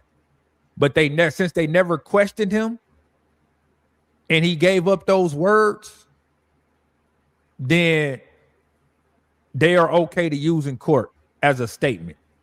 That's why he should have just remained silent. Because had they questioned him and not gave him his Miranda rights, then all that he said would have been thrown out of court. It would have been tossed. But since they didn't Mirandize him or have to, I didn't hear the cops read that boy his Miranda rights. I mean, if y'all did, y'all can let me know. But I ain't hear the cops read him shit. And I did listen to that video. I mean, maybe I missed something. Y'all can let me know, but I didn't hear that. Mirandize him because they didn't ask a question. And he just gave up information that he should not have gave up. As a young kid without a mind that's fully developed, this isn't something that he does. This isn't something that he do. He's not one of those that's in these streets and living a certain type of lifestyle. Right. Right. Right. I agree with him on that because the mom said she didn't even know her son was locked up and said someone notified her that he was locked up and what had happened.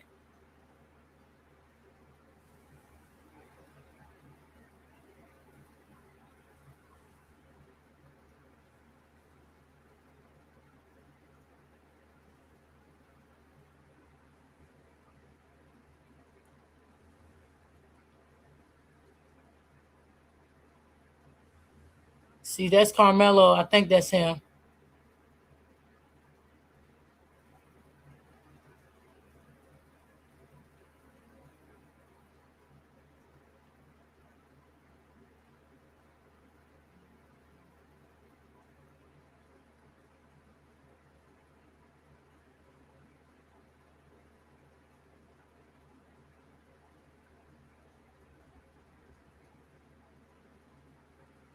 Man, that tent's so damn dark.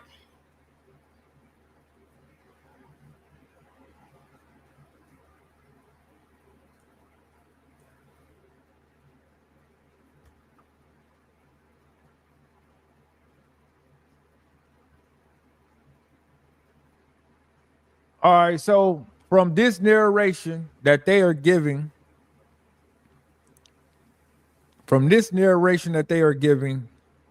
right there, what they say, right here go Karmelo entering. Here comes Karmelo right here. Great, gray hoodie, black backpack on. Gray hoodie with the backpack on. We seen Austin coming in right here. So here go to, let me see. I guess that's the 4 boys right there. 2 in the front, look like 2 in the back. Those are the 4 boys. Got it. Then you see 2 boys running up to catch up or something. If they running to catch up, yeah. There go 6 boys right there. Right, there go the group. This is the whole group. You seen, okay, bump. 1, 2, 3. There go 1 that went over there. 4, 5, 6. All right, there go 6 boys right there. Right, Candy They're Girl. moving. Yeah. 1, 2, 3, 4, 5, 6. We're gonna keep. They now they leaving out of the frame. It look like. Now they walk past the tunnel and they leave out of the frame, and then they cut it. They walk out they of the never frame. read that boy his then rights. They cut it. So you don't know. I mean, did y'all hear it? Because when I looked at the video, I never heard them read Karmelo his rights. I know they asked him his name, what school he went to. They told him they seen, blood on his finger. They asked him could they go in his pockets, little things like that. But I never heard them read Karmelo his rights, at all. Because me and Open Book, we talked about that too. And she said she didn't hear it. And I didn't hear it neither. So if somebody else in the chat heard it, you can let me know, because I didn't. Know where they went. That in this video, you don't know where they went. And I feel when they found out this boy was 17 years old, instead of questioning him, you read him his rights and you call his mother. You sit there, you question this boy and all of this stuff. The boy didn't know what was going on. He don't know about the law, like this guy saying. He wasn't into the streets. He wasn't that type of boy. He didn't know that, he was making it bad for himself by telling the police, I did it and this and that. He didn't know that. He took a chance, Here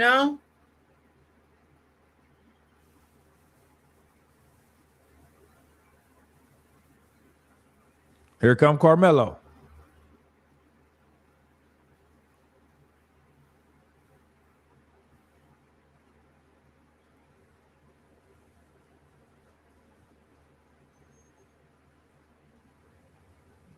And this one says it seems as though when Karmelo Anthony gets over there, Austin Metcalf moved closer to Karmelo Anthony. And then 3 minutes later, that's when something pop off. Right? And the whole thing about the tent, they said it in court. There was no tent policies. They just implemented that tent policy after this incident. So it wasn't written in black and white. It was not written in black and white. So this whole, he shouldn't, but he didn't sit under the tent. So when people make that argument, why did he go up under their tent? He didn't. He went over there in their area, but he didn't go under their tent.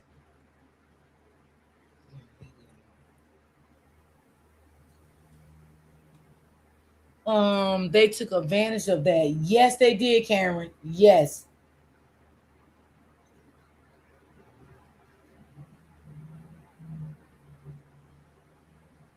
Did you see somebody get pushed after Melo had left? Yes, I seen that part. Yes, I did. Got him. Got him.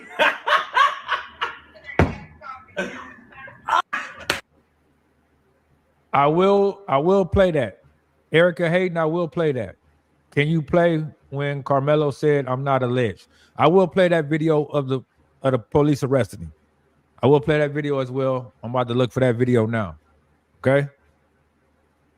I will play that video.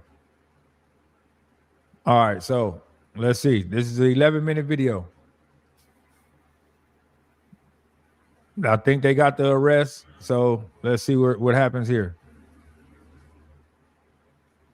This is all spotlighted. This is all spotlighted. Let's go back. All right, there go Karmelo at the edge right there. That boy was railroad. He stops. He looks around, they said, or something like that. No, he just keep running. Hold on, because they said he stopped and looked around. I seen him stop at the top of the bleachers to see what was to try to focus. And that Karmelo starting to get railroad from this day on all the way up until his trial ended. Yeah, that's what they did. They started right here, railroading that boy, getting that shit in motion. That boy was getting railroad the whole time he was home on house arrest on that monitor, and he didn't even know the plans that they had against that boy. They knew everything. Everything. They knew it. They knew everything. I really feel bad for the mother. I don't think the mother and father knew a lot of things that they were saying and they was doing. I think a lot of things the mother and dad was left out. Yeah. You see, the mom said that it was text messages that was told to her, but she never got to see them. Ain't that something? And see what was going on, to see if they were going to keep coming at him. Once he saw they backed up, he got on. Like right there, he looked back to see what's going on. Then he like, I'm up out of here. Ran down the bleachers. Boom, fell right there. He hightailing it out of there.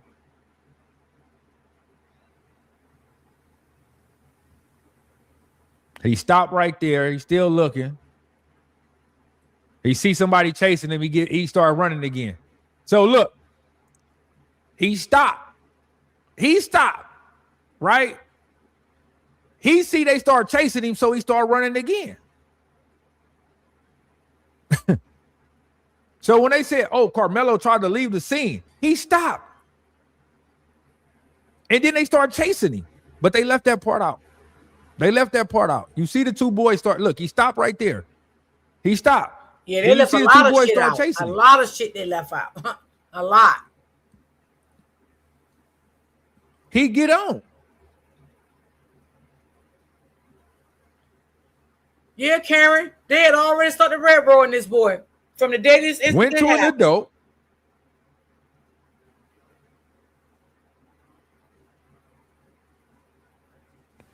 And stop right there. That boy ain't trying to leave. Went to an adult and stopped right. And y'all want to be honest, y'all? I'm just being real, y'all, okay? I didn't trust them damn coaches neither. I'm going to be honest. I don't give a damn what they got on that stand and said nice about that boy. I don't give a damn. I don't trust them neither. And shit, hell no. I ain't trust them neither. Ain't no telling what they really fucking said. Sometimes the ones you think you can trust, those be the main one that stab you in your motherfucking back. Right there. Like, come on, man.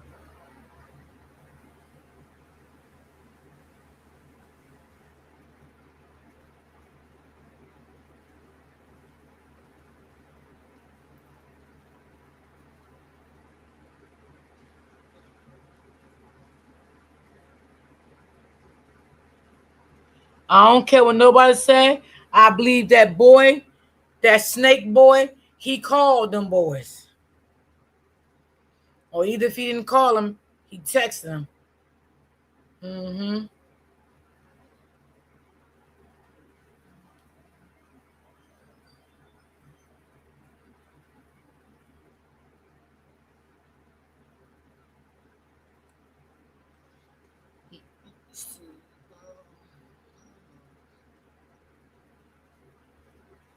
All right, let me go to this one. Shit, I'm sick of him keep moving this damn thing.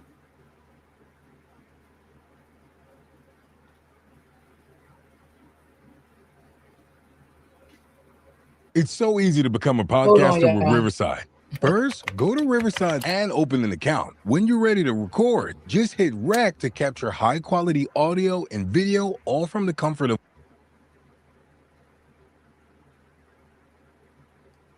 Hold on.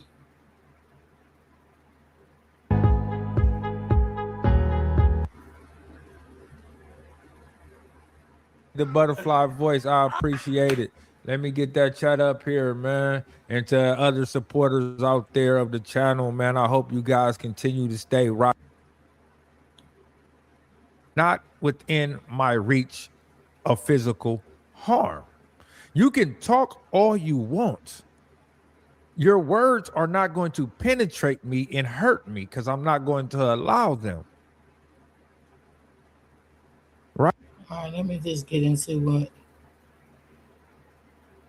Appreciate the family showing up and showing out on this late, unexpected. And we got to be willing to accept an alternative point of view so that way we can grow and get better. That's how you grow and get better. You ain't gonna grow and get better if you look at the cheerleaders' emails. Hold on, this is the part I wanted to see. Right? We gotta accept it so that way we can get better. The interviews, but the Metcalf, the mother of the twins, was on a live verifying that the email that came from the cheerleaders talking about how the twins called them the B word, were being very disrespectful after a game that they lost. She said, look, the boys could get very hot-headed. They could get very upset when the team was losing. It sounds reminiscent of Karmelo allegedly calling out their team for sucking. These boys got enraged when that happened. Now, if you go and listen to the live, don't believe me, go search it up, look for the live.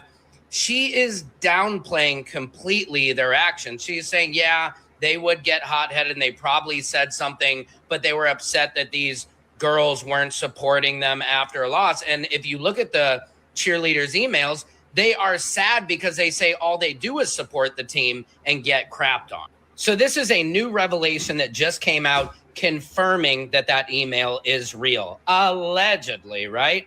I will always expose the truth behind the headlines, on the front lines for you. Secret Service Sam Out Sampson for president of the world. Posted that he watched it. He said that Karmelo was getting chased and all that. And I don't know if that's something that you guys know how to debunk those things, because we all know that that's true. Don't you worry, sweetheart. I have on it. His name is Dwayne, and I am. No worries.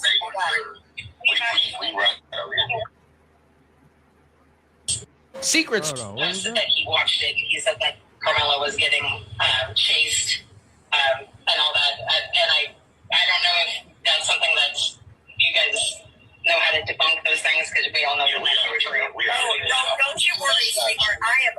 I'm going to play two small clips of Hunter. Good evening, folks. Welcome to another installation of KingCast Law, Justice, Politics, Journalism, and things of that nature. Tonight's episode is a lesson in deportment. As I tried to tell Megan the other day, she came on my page. She said, "Why'd you leave when I came up?" And I says, "You know what? I didn't leave because you came up. I left because they cut me off because they didn't want to hear what I was saying about Coach Wynn." But we're going to listen to your segment here and how you excuse and encourage abuse against women. I don't understand why you guys got to be like that. Like we're up to encourage the other teams and all those kind of things. And I felt like our cheerleaders just were like, he did. He is a cheer coach. She's a cheer coach. What's the point? Yeah. What's the, like they were. All right. So for those who probably saying that's probably fake, right? For those they probably saying that's fake. Hold on. They probably saying that's fake, y'all. You know, that's a real video right there. You know, it's the internet. You got to be sure. It's the internet, and you got to be sure. So what we're gonna do is, she definitely came out, and only reason she came out, y'all. For those who's feeling like that's not her because you don't see. No, this one right here, it is real, and the only reason the mother came out because the cheerleader lady that he was messing with her daughter, she dropped that email, and the mother found out about it, and that's when she came out and spoke about it. So this one here, it is definitely real. See a picture, you only hear a voice, right? Let's compare the voices. And y'all tell me if that may sound like her or not. Telling that boy that he needed to be removed from where he was, and just doesn't make any sense. I mean, that's my just be. Right. So y'all hear her voice, right? Can y'all hear her voice? Let me know. Not sure, senseless act of a boy that was in the wrong tent, and my son doing the right thing by telling that boy that he needed to be removed from where he was. Detective determined that was a lie. Just doesn't make any sense. I mean, that's her saying that her boy did the right thing. We know that was a lie. So, well, then again, to her, the right thing is putting your hands on someone. She's okay with that. That's just her boys being her boys. Absolutely. As you will hear her state in this video, possibly. You heard the voice on that interview. Now let's listen to this voice. Just like, what's the point? This is, our team's trash, Absolutely, this kind of thing. And the girls apparently were talking about the game and making comments about how crappy our team was. And Hunter, does that sound familiar? More than likely said. Do that sound familiar, y'all? Yeah. Do y'all sound familiar? Listen, the girls were crapping on the team, talking about how sorry the team was. Mind you, this is right after the team lost to a team that couldn't win a game for 3 years. Wow. 3 years. This is right after they lost to a team that couldn't win a football game for 3 whole seasons. And they lost to them. So I see why they mad. Why are you mad at them for telling the truth? You guys are sorry and crappy. But let's go back a little bit. I don't understand why you guys got to be like that. Like we're up to. We're gonna listen to your segment here and how you excuse and encourage abuse against women. I don't understand why you guys got to be like that. Like we're up to encourage the other teams and all those kind of things. And I felt like our cheerleaders just were like, she did it as a cheer coach. She's a cheer coach. What's the point? Yeah. They were just like, what's the point? This is, our team's trash, this kind of thing. And the girls apparently were talking about the game and making comments about how crappy our team was. And Hunter, more than likely said something nasty to one of them, because that's how he approaches things. And Austin just, when everyone was like, right, that's how he approaches I don't understand why you guys. So we know he's very aggressive like his father and controlling like his father. Him and his twin brother. And the mother is scared of her own damn kids. You can tell that. She don't have no control over them at all. None. She's afraid of them. You guys got to be like that. Exactly. God. Very personable guy, too. I can tell, talking to you right now, you're a good dude. Thank you, bro. And, you're no matter what you do, even if God forbid this doesn't work out, you're going to be fine. You're going to be good. So I don't know who these guys are talking right now. It looks like a pair of twins, but just watch what happens. Dude, thank you, bro. Yeah, that means a lot. Right, so, let's say we are going to watch one of your videos tonight. What would it be? Give me one. What you say, bro? Yeah, what's your favorite one? To the right, maybe? A little more to the right. See TV, at least. Nah. He says move to the right so we can see TV, at least, right? It's our tailgate, so we're moving to the right so I can see the fucking TV. Oh. So move to the right so we can see. It's our tailgate, so move to the right so we can see the fucking TV. Hey, bro, you don't got to talk to him like that, bro. He didn't. I understand, maybe. Hey, can you just. Move, bro, please. No, hey, bro, it's okay. Just move. He doesn't mean like. It's okay, move, bro. I don't mean to be a but I know, but you have to talk to him like that. No. I'm saying, this is my guy, though, bro. Like, no, bro. Hey, no, bro. You cursed at him and stuff, bro. Hey, we're good. All you have to say was, hey, bro, can you please move? Hey, this is respect, bro. You know what I'm saying? Hey, no. He don't mean it like that. Is he drunk? I don't know, but maybe. I just don't like disrespect, bro.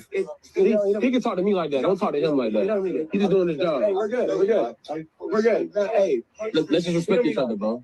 Sure. I'm not trying to be a fucking yeah. You cussed at him, bro. Bro, he's fucking away the TV is my tailgate. I can see you. He didn't have to cuss at him though, bro. He's not a child, bro. What's the problem? Hey, back up. What's the problem? No, he just cussed him out, bro. And I was like, he said y'all get up. Yes, you get up. God damn it. Hey, what's the problem? Is he drunk? Because if he's drunk, then it's okay. I'm not. Okay. Yeah, we're good. No, nobody was arguing with him or nothing. He just cursed at him like he was a child. And I was like, hey, bro, you don't disrespect everybody, you know? No, I'm just explaining to you what happened. Okay. Sure. Have a good day. Sure. Yeah, try to minimize it. Try to shut it down, right? Hey, y'all don't walk up those. I'm not walking towards bro. I'm walking down. And then warn the black guy. The black guy didn't even do anything. That's how this country is. You know what? I'm just calling a spade a spade. All right, so that video was not the twins, okay? That video was not the twins, all right? That was not Austin and Hunter. That video was not Austin and Hunter. That was two other Caucasian males and a black guy, right? And showing how the scenario goes, how the black guy looked like the agitator in that type of situation when he wasn't. And how simple it is for them to feel like the black guy is the agitator.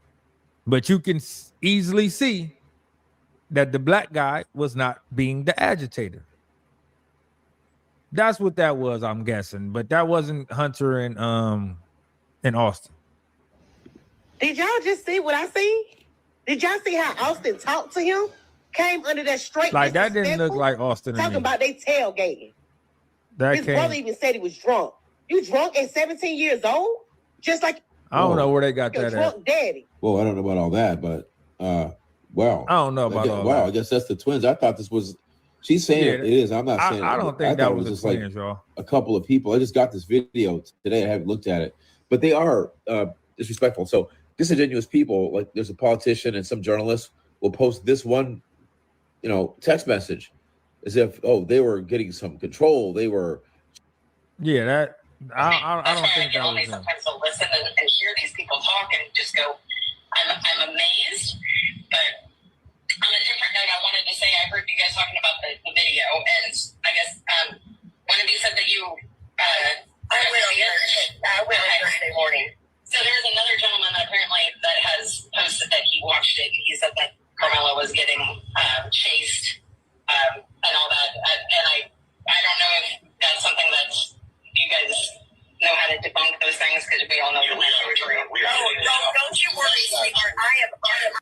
I mean, if you watch the whole video in its entirety, two boys were chasing after Karmelo, right? If you watch the video in its entirety, three boys went in Carmelo's direction prior to Austin falling down the bleachers, as if they were going to go and chase Karmelo Anthony. And then once Karmelo Anthony got down and he paused, two people started running towards him. So at some point he was chased. I mean, what is there to debunk? It was in the video that they used. He was chased. So if you know anything about the cheerleader email, we kind of talked to Brandon about it a little bit. He didn't go into too much detail because of his, and he just said like kids were disciplined, and that yeah. So the incident was that we had played Frisco Liberty that night and lost, and we should have beat them because they hadn't won a game in like 3 years. So the whole football team was frustrated and upset, and Austin and Hunter were physically upset even at the game. Like they got in trouble from the coaches because Austin threw his helmet. Hunter was the one who's kind of more of like he would get more upset about things. We see that. He went back out on the field and finished the game. Austin was like, I'm done. He was just, there was only like 2 minutes left and he was just pissed. He was just in one of those moods. But after the game was over, him and Hunter and I know for sure one other kid who was an offensive lineman went to Cane's to eat. And I'm going to be honest with you. Be honest. The cheerleaders, I loved the girls. I wasn't a fan of the coach because as a coach myself, I was a volleyball coach for a long time. You want to encourage your kids to encourage the other teams and all those kind of things. And I felt like our cheerleaders just were like, P. Diddy is a cheer coach. She's a cheer what's coach. the point? Yeah. They were just like, what's the point? This is, our team's trash, this kind of thing. And the girls apparently were talking about the game and making comments about how crappy our team was. And Hunter, more than likely said something nasty to one of them, because that's how he approaches things. And Austin just, when everyone was like, man, I don't understand. Did y'all hear y'all? She admitted that's how he approaches things. So she always knew how her sons was. She definitely always knew how her sons was. Absolutely, yes. Same way you guys got to be like that. Like we're upset that we lost, and this is how you're not even going to support us. So there was not like a physical altercation. It was more of verbal, of like, you guys are assholes for not, you're supposed to be First School Memorial supporters, and you're acting like we're shit. And you're cheerleaders on top of that. So they not acting like you're shit. They're letting you know that you are shit. Exactly. Like, what do you mean acting like this? You are. Yes. You are what you put out there. You are what you put out there on film. And we know you're scared of your paper. You were scared of, and y'all were trash. They couldn't take them calling them trash when they were. Yep. I get it. Don't kick a person while they down. That's what they say. But sometimes they need to be kicked while they down. Maybe it make them get up and do something about it. I don't know. You know what I'm saying? Obviously, Hunter has a problem with people telling him the truth. Yes. That's what it sounds like. Yep. Because if you watch Hunter's interview, he said, yeah, some kid was sitting behind me and he said something reckless, right? Then they said in the reports that a student said that Hunter overheard Karmelo Anthony saying that their football team was trash. And that is what prompted Hunter to speak to Karmelo Anthony. So his mother just already admitted that Hunter already has a problem with cheerleaders who were calling them trash. Yep. And then you have a male who was not a part of the team calling the team trash. And I'm just supposed to think that they were just up under the tent being the nicest boys ever to Karmelo Anthony until Karmelo Anthony threatened them. Right. Right. Okay. You know, okay. That's what you want us to Let's think. keep going. But we know better than that. Fast forward to the email that was sent. From what I understand, the coach had talked to Austin and Hunter about just what happened on the field the night before. And then she said, wait a minute. Also, the dad said Austin had a control rage. Oh, yeah. I heard when he said that, the daddy. Yeah. Listen, they take after their daddy. They take after their dad. They just like their daddy. That's why I said the daddy was scared he gonna shit, and then he gonna act like, well, y'all, people don't have two household parents. A lot of people don't. Okay, and y'all was one of them, because you didn't say you wasn't in the same household with your sons. Okay, it was just the mother and the two sons. So you can't say that because you wasn't in the household with your sons. And wonder why you and your wife got divorced. Was you cursing her out, controlling her, all this shit, mental abuse? Probably so. I wouldn't doubt it. And the coach had sent the email, and Coach Jackson, who was our head football coach, actually told them, if you have a problem, you need to go to the police, because it was off campus. And there was nothing he's going to do because it was off campus. So nothing came of it other than, yes, there was a talking to. And again, I go back to the original fact. Austin would never disrespect a girl per se. Hunter, he could have some choice words for someone who was going to be disrespecting him. I'm just going to be completely frank. That's just how he is. They were. Ooh, she admitted that, y'all. That's how her fucking son is. That's how Austin was. I don't give a damn if it was a girl or a boy. He just disrespectful as hell. And I know damn well Austin and the brother have disrespected their mama. She ain't gonna never admit to it. But we know damn well if boys disrespect their mama, they would damn sure disrespect another woman than any goddamn body else. Identical twins, but they were two completely different type of children. But the end result, nothing.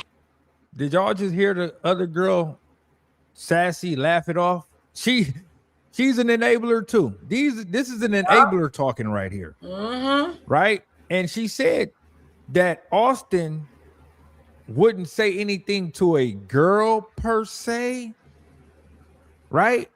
He wouldn't be that way to a girl per se, but he would to someone else possibly, right? You see, okay. She can't take accountability for her happened actions in that regard. And then I actually asked someone here recently, how it got leaked or whatever, how the email had gotten out. Girl, you know how I got to all these out. people or whatever. And someone had mentioned more than likely it was a mom that was just pissed off and just decided she was. Yeah, she pissed off because she got tired of your fucking son bullying her goddamn daughter. And she told your ass about it and you didn't do shit. And she didn't like what happened to Karmelo. So she linked your goddamn email that let people know how your sons really was, lady. She was just going to do whatever to hurt my kids more than because she felt No. She wasn't doing it to hurt your kids. She was doing it because she wanted people to see how your fucking kids was. That's what she was doing it for. She wasn't, no. Take some accountability. Because you know damn well what your kids did to that lady daughter. Okay? And you mad because she linked that goddamn email. Because she felt disrespected because maybe it was her daughter that felt disrespected. Wow. So she felt disrespected and wanted to. Or she saw the name Metcalf in the news and she wanted some clout. There's that. Right. So it wasn't even a cheerleader? No, bitch. She ain't want no clout. If she did, she could have got a problem because she could probably got a social media site. She could have got up there if she wanted clout. So she just linked the email out. So it's not about clout. Okay. The blame game is crazy. Crazy, yes. The blame game is crazy. She is blaming the victim. I heard the man there with his mom. I heard that. I think Metcalf supporters.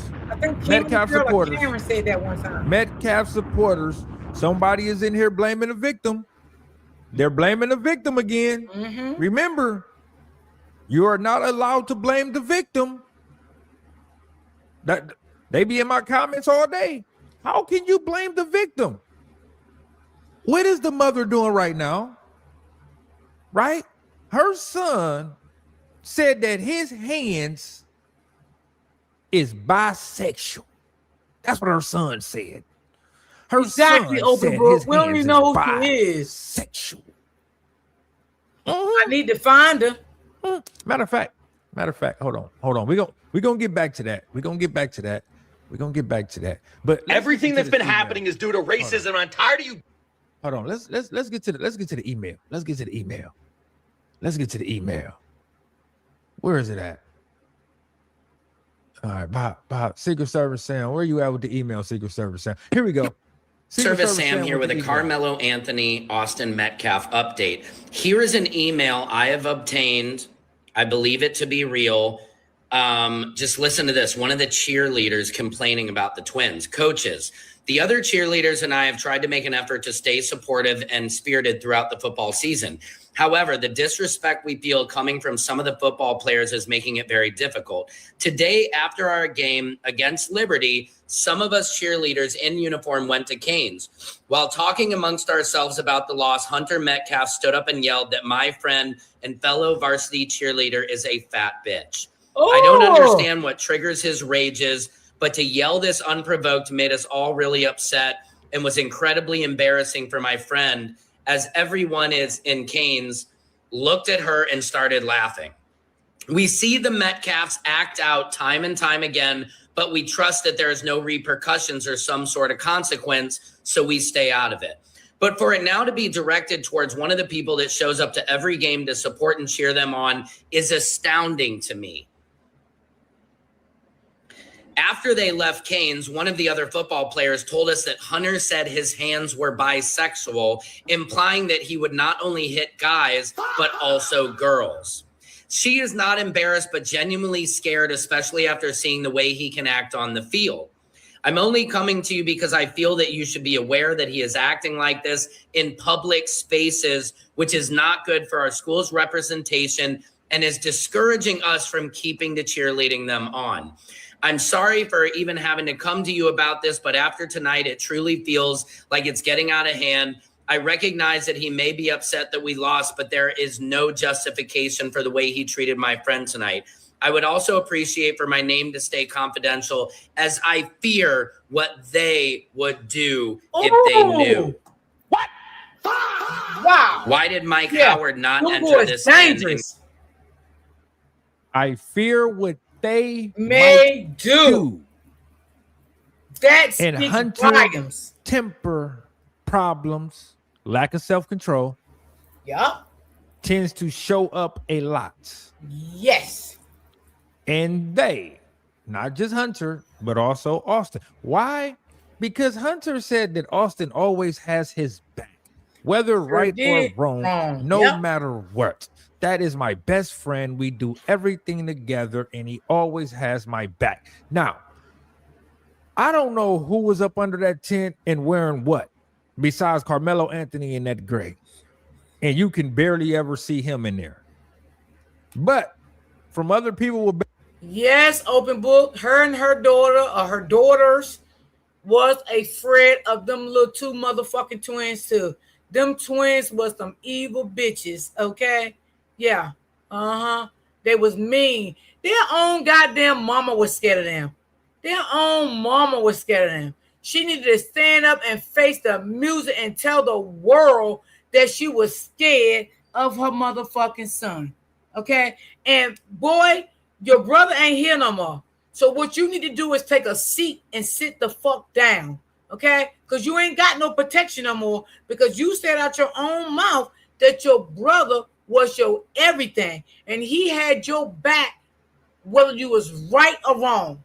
So now your brother's not here no more, you know, so now he don't have your back. Who's gonna have your back now? Nobody. So you need to change your fucking attitude and change your lifestyle, the way you think, because if you don't, you might get your ass beat. You need to take a seat. And your dad is sitting here raising all this goddamn money to my stomach. He wants y'all to go to counseling. See, let me tell you something about that. See, when that first happened to your brother, and God rest his soul in peace, right? I ain't talking about the dead, but I'm just saying, right? Counseling's supposed to have started right then, not now. Because, you know, y'all could have been, you know, in a process of a better stage right now. Not healed all the way, but in a little better situation than what your dad is in now. Because your dad is out here raiding. He's going crazy, saying all kinds of these racial remarks to people and calling names and all of this. So if your dad would have started getting counseling in the beginning, he would have known how to handle this situation. And I never knew that someone needs so much goddamn money for counseling. I just never need it. I don't know if they need the house paid off or the mortgage paid, or I don't know, the water bill backed up. I don't know what the fuck is going on. But I'm just saying. And Hunter was the worst allegedly. The problem is the mother is a weak mother. Ooh, the Jeff Metcalf too. Yes. Yeah. The mama scared. Okay. The mama was always scared of them damn twins. The mama was scared of the twins, and the mama was scared of the fucking husband. That's why she ain't with the goddamn husband no more. Better eyes than me. They are saying that Hunter Metcalf was standing right there by his brother. That's what they were saying. I mean, like I said, my eyes ain't the greatest. You hear me? Right. And there was a lot of stuff going on under that tent. But they are saying that, you know, and they do everything together. So y'all make it at what y'all like to make it at. You understand what I'm saying? But let's get back over here. So now we know what was said in the email.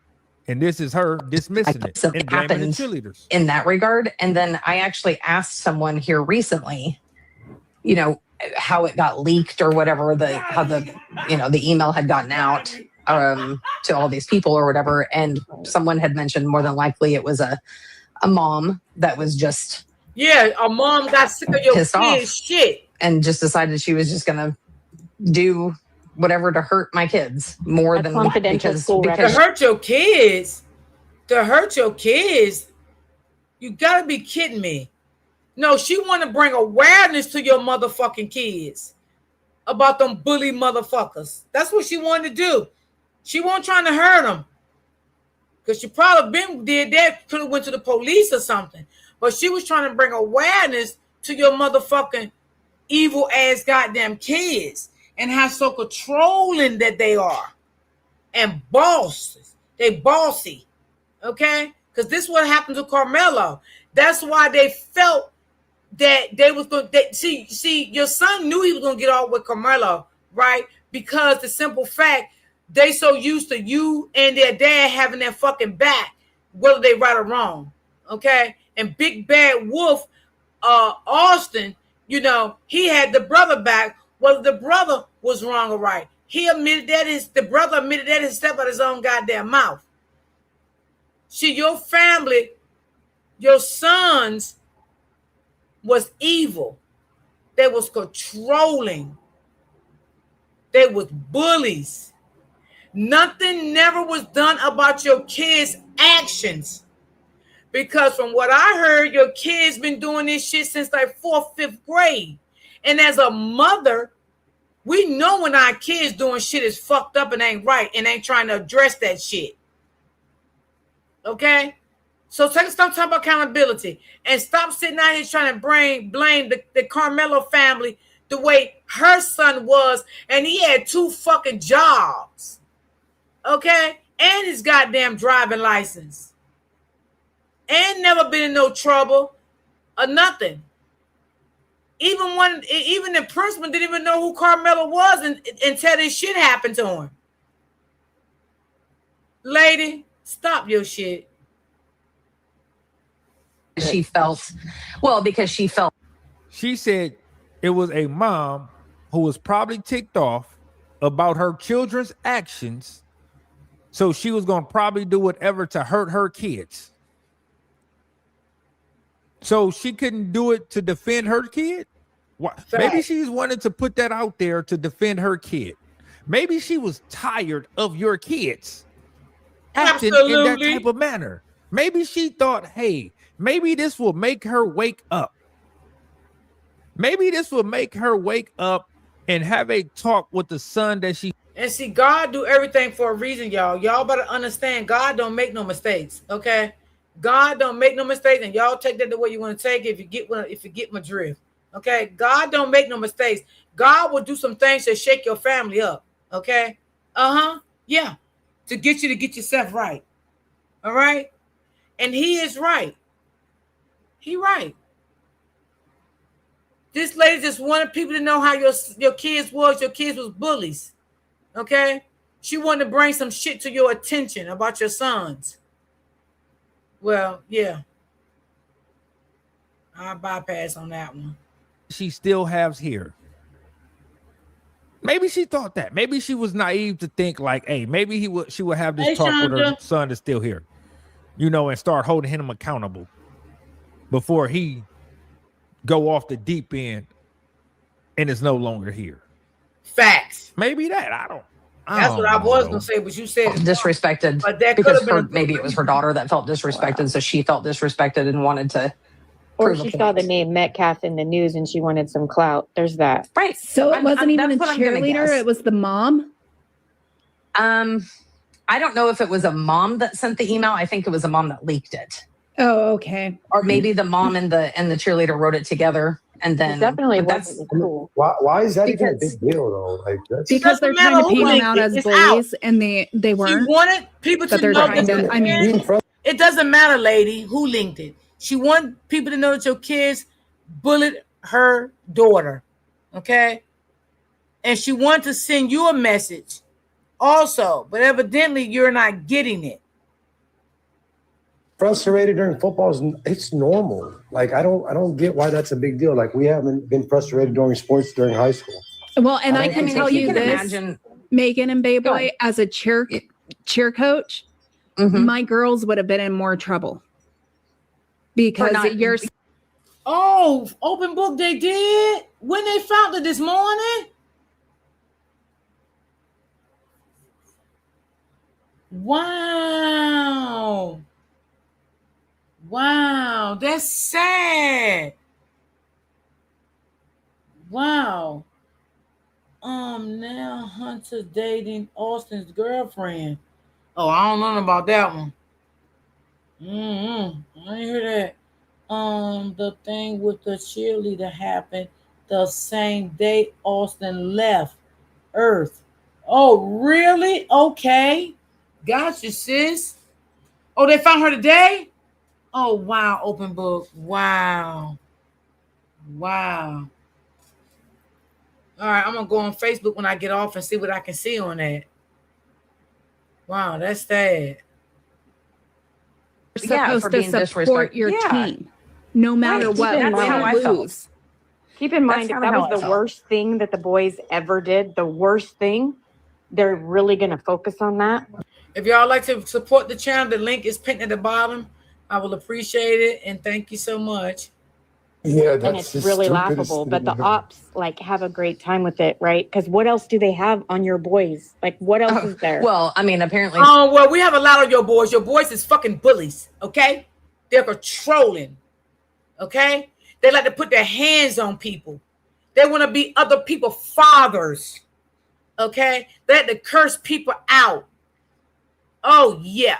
That's what her fucking sons like to do, lady, the one that's talking. You need to shut the fuck up like you in their house.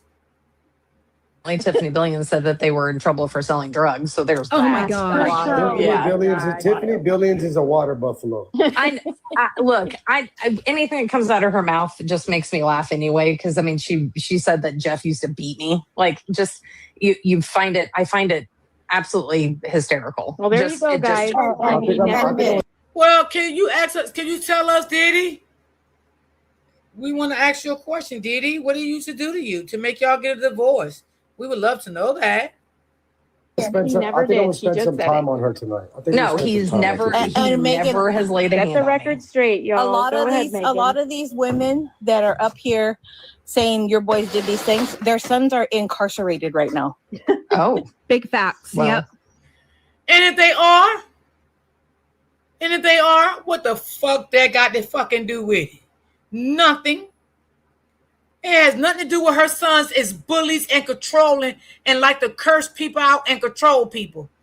That because somebody's son's incarcerated, they ain't got nothing to do about her fucking son. So are you saying, oh Lord, let me shut up, Lord God, protect me. I ain't gonna say that, because girl, you almost made me say something I ain't want to say, girl. I always wonder, like, just the I mean, think about this though, right? They're saying their sons are incarcerated, but your son is no longer here because you didn't correct their impulse and behavior. Yeah. So which one is worse? Their sons are incarcerated, but your son is no longer here. Right. Tell her again. But you find that funny. You see,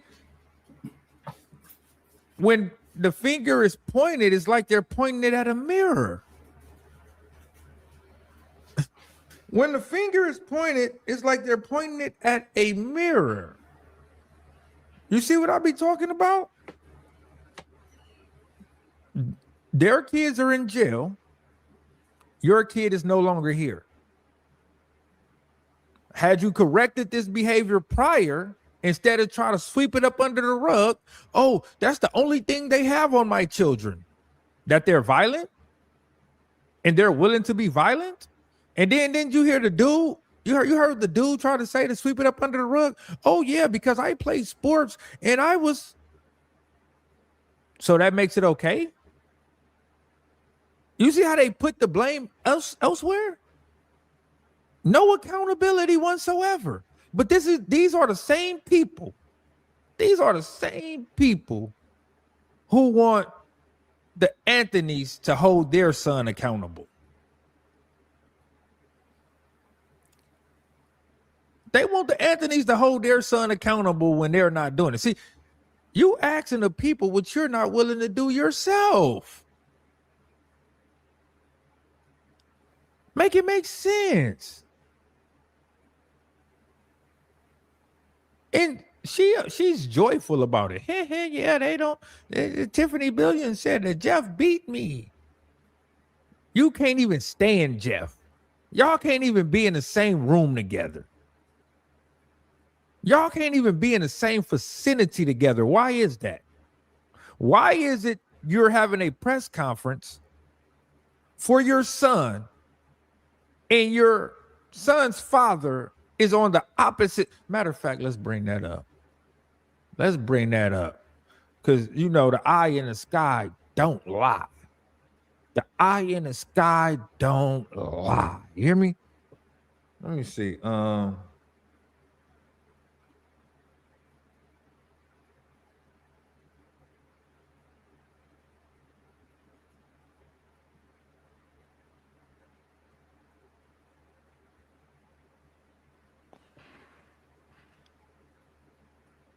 Where is it at? Where is that press conference at? Show that press conference. Matter of fact, hold on. District Attorney speaks.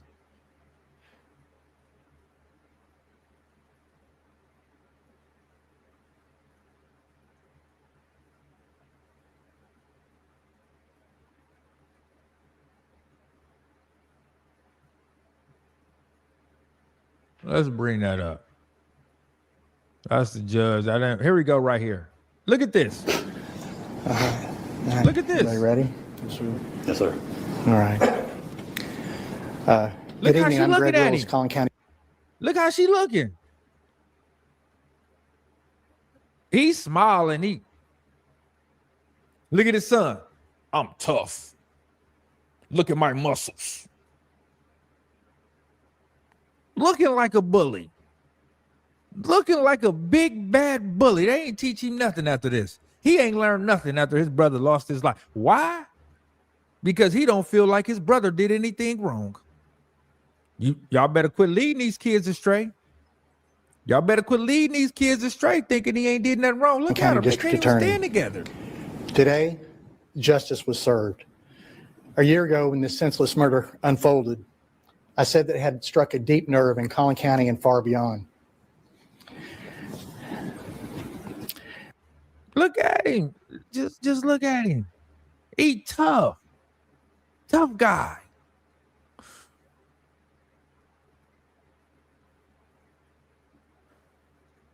They can't even matter. Where the other one at? Hold on. I ain't even done with these two yet. That's why you don't see the father and the mother together. Why wouldn't y'all be together doing y'all interviews about your son that y'all just lost, even though y'all not together? Why can't y'all be in the same room? Right? Let me see.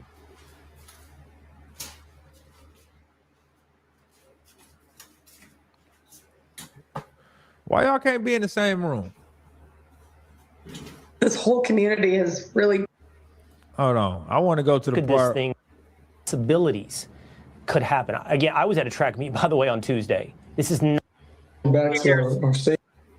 The person that every meet we had. So it's just like he knew he wasn't supposed to be there. It's just a tragedy what happened. Yeah, no, it's your fault. What happened, Austin, after your brother stepped up? What happened then? Matter of fact, hold on. Let's get to his explanation of it. So, coach was catching up with him, and then we're walking back to our stand. We put our tent up so all the bleachers were right there. We're not wet from all the rain. We come back, we sit down, and this kid said something behind me. I've never met this kid in my entire life. Never knew who he was. Said something just inappropriate and uncalled for. And I turned around and asked him who he was. He started getting really aggressive. It's none of your business. My brother stepped in. He started being, how he always is with me, just brothers, just having my back. And things started getting more higher intensity. And the kid said some aggressive stuff, reckless stuff, and also try to handle the problem. And the reckless stuff that Karmelo Anthony said was their team was trash. That was the reckless stuff that he said, y'all. Yeah. Austin was always one to step up. He always was one to step up and be the person that would do the right thing.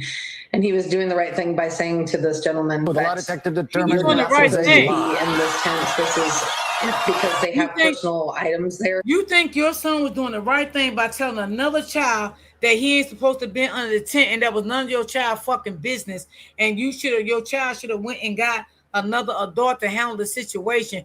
And anyway, by any chance, even if the coach put him in charge and told him whatever the situation may be, he wrong too. Okay? So no, your son was not doing the right thing. And I don't understand how you're going to say he as a mother and feel like your son was doing the right thing by approaching someone else's goddamn child. You fucking crazy, lady. a lot of stuff gets stolen. One thing that I taught my kids, to mind their motherfucking business that pays them. That's what I taught my goddamn kids. And I still tell them that to the day. And my kids even teach their kids that. Mind your damn business. Okay? That what you should have taught your damn twins, to mind their motherfucking business. Like that, just precautions. With a lot of detective determined that was a lie. Just sit around our tent area, and we set that up for the girls' track every meet we had. So it's just like he knew he wasn't supposed to be there. He was just a tragedy what happened. And then what happened, Austin? After your brother stepped up, what happened then? He stepped up over there, asked him to move, got aggressive. He grabbed the bag, and then I whipped my head around, and then all of a sudden I see him running down the bleachers, grabbing his chest, just blood rushing out. Y'all know why he had to whip his head around? Y'all know why he had to rip his head around? And he saw his brother falling down the bleachers? Is because he was going to chase after Karmelo Anthony. Mm-hmm. He was already headed to chase after Karmelo Anthony until he whipped his head around and saw his brother fall down the bleachers. Just look at that video. The boy is telling you exactly what happened. The boy is telling you exactly what happened, but he's not telling you exactly what happened in that sequence.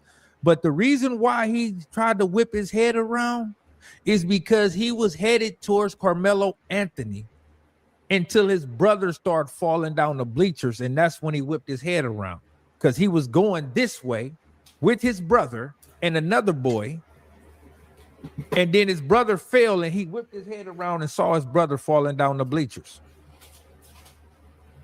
He never seen a stab. He didn't even know his brother got stabbed, but he was going to run after Karmelo Anthony to do what? What was he going to go do to Karmelo Anthony for him to go run after him if they wanted Karmelo Anthony out of their tent for so long? I'm just asking questions. Do y'all have the answers? Let me know. He said, he got stabbed. He got stabbed. First, I froze for half a second. I didn't know what to do. And then I saw him about to fall. I would go over there. I grabbed him. I see this stuff. Yeah, I understand. Best I can to understand. you can see, you can picture what happened when, what was coming out of his chest, and yeah. Y'all can visualize all this stuff. I don't want to put down my mom right now, but I pushed my hand on there, trying to make it stop, and I grabbed his head and I looked in his eyes. I just saw his soul leave, and it took my soul too. I'm so sorry. I'm going to ask you one last question. I've seen interviews with your husband, who I can hear in the side, by the way. I think he's there in the room with you. That's not a husband there. I saw an interview last night. Okay, someone. You see how he just corrected his mother? Sure did. Boy, I wish I would have corrected my mother right then and there. Did you just see how he was correcting his mother and telling her to shh? Controlling. Because the mother's about to say, no, that ain't my husband. That ain't my husband. No, he ain't my husband. But she was talking, oh, Jeff never beat me. But y'all can't stand each other. Y'all can't even be in the same room. That's why you do an interview by yourself or with your son, and he does an interview by himself. Yup. At this time of morning, right? You just lost your son.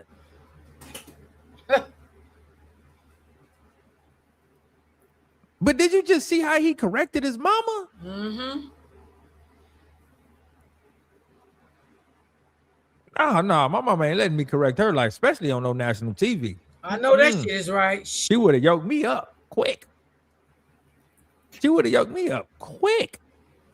Look how he correcting her. And who I can hear in the side, by the way. I think he's there in the room with you. I saw an interview last night. Okay, someone else. Yes, okay. Yes, sir. But I have seen interviews with your husband in the last 24 hours, and it was remarkable to me that I heard your husband say within hours of this that he forgave this other young man, and he got there so quickly. And I honestly don't know that I could. And I just want to see, and I don't know that there's a right or a wrong place to be, especially as quickly as this has happened. Yep, sure. They got to make Megan, the how do family you look feel perfect on that front today? I am not like their dad. I am so angry at that boy. If you'd have taught your kids better, you wouldn't be angry. Just not fair. That's all I have. I understand. I'd like to say this. All right, man. Hold on. Let's see something, man. We just got some. We got a. Let me see.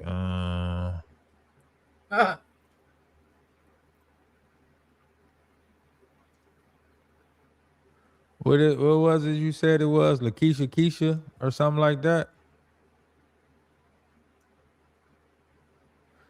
Let's see right here. You can tell those I'm kids looking up something real quick. Hold on. Them twins was very controlling.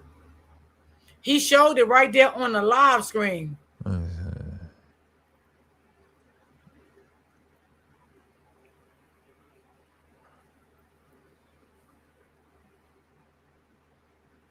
Let's see if it come up. You said this right here, the 22-minute mark. Words like talking brain, like step up, Terry, on the father. Invited. He was out of your hand. Somebody sent me this. Okay, hold on. All right, so this is supposed to be from Carson Young. Right here, y'all. You know, from one of the witnesses, I believe that's who that was. Carson Young, you're going to jail, PUSSY, for what? HOE. What and wait and see. Bet. Austin dead. Who next? Abby the B. Congrats. You know my mom. You think you're a detective or some You ready to see God? What the hell is going on with these text messages? What? Who wrote them text messages? Let me see. It got some more to it. Hold on. Let's see. You ready to SMD? You ready for your ASS to get F'd in jail, laugh out loud, lying on the stand under oath, LOL. Yeah, we got you, B. Lord, you ready have for mercy. to get what the? That's Karmelo's job, little bro. Jeff can't save that. LOL, Karmelo done laid you all the way out. LOL, keep running. Digging in the trash is what got your ASS. LOL. What the feezy?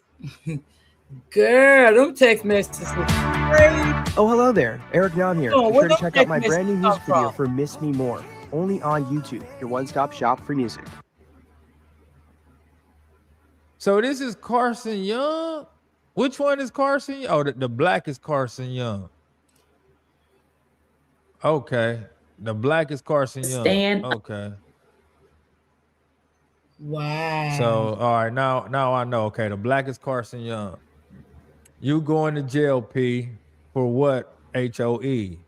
Wait and see. Bet. Austin did. You who's next? Abby to B. Congrats. You know my mom. You think you're a detective or some you ready to see? Okay. Who's sending that? That's what I want to know. Who's sending it? Right. All That's right, so what I we said. already Who read sent that. that? You know, do we got some more coming up? This is a test thread. Oh, okay, so they're exposing Eddie on that. All right. Yeah, man, this is wicked. This is some wicked work out here. Wow. This is some wicked work out here, man. That this lady is up on here. And she said that's all they got on my board. And then definitely went to school. Why is that even a big deal though? Like Because they're trying to paint them out as bullies, and they weren't. But they're trying to. I mean, being frustrated on football it's normal. Like I don't. Hold on. Well, they're trying to paint them out as bullies, but they're not. No, they are. The boy said, "My hands are bisexual." What is that? To a female cheerleader who obviously stated that this isn't the first time. The coach had to kick them off the team. Austin didn't want to go back in the game. Where do we come on, bro? But you want to say all this foolishness, like this is. Oh my goodness, man. Because she felt disrespected because maybe it was her daughter that felt disrespected, so she felt disrespected and wanted to. Of course, that's saw her the daughter. name Metcalf in the news, and she wanted some clout. There's that. Right. So it wasn't even a that's what I'm gonna cheerleader. guess. It was the mom. I don't know if it was a mom that sent the email. I think it was a mom that leaked it, Oh, okay. or maybe the mom and the cheerleader wrote it together, and then Definitely but that's wasn't cool. Why is that even a big deal though? Like that's Because they're trying to paint them out as bullies, and they weren't. Because they are. Dude asks, why is that even a big deal? Because it shows history that they are violent kids. And the mother, big dodo brain. the mother is such a dodo brain, right? Because she don't even realize what she inferred when she said that is how Hunter acts. And then tried to make it seem like right now, the way they're talking, they're trying to make this seem like it's an isolated incident. But the mother lets you know that it wasn't isolated. This is how, as a coach myself, I was a volleyball coach for a long time. You want to encourage your kids to encourage the other teams and all those kind of things. And I felt like our cheerleaders just were like, He is a cheer coach. She's a cheer what's coach. the point? Yeah. They were just like, what's the point? This is, our team's trash, this kind of thing. And the girls apparently were talking about the game and making comments about how crappy our team was. And Hunter, more than likely said something nasty to one of them. No, ain't more than likely. That's how he approaches things. And Austin just, when everyone was like, man, I don't understand why you guys got to be like that. Like we're upset that we lost, and this is how you're not even going to support us. So there was not like a physical altercation. It was more of verbal of like, you guys are assholes for not, you're supposed to be First School Memorial supporters, and you're acting like we're shit. Mm-hmm. And you're cheerleaders on top of that. So fast forward to the email that was sent. From what I understand, the coach had talked to Austin and Hunter about just what happened on the field the night before.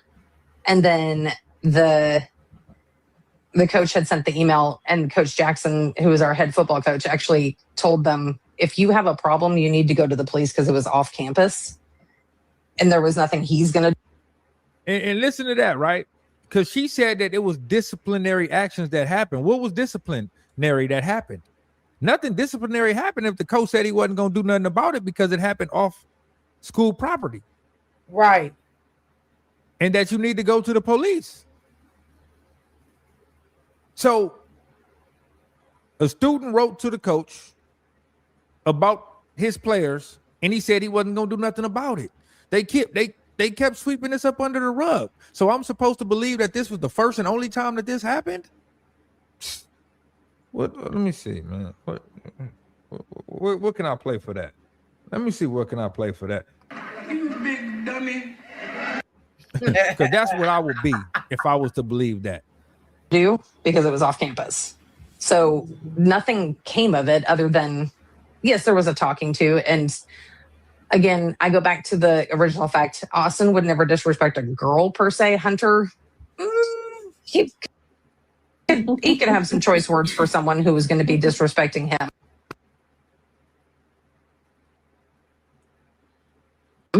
I'm just going to be completely frank. That's just how he is.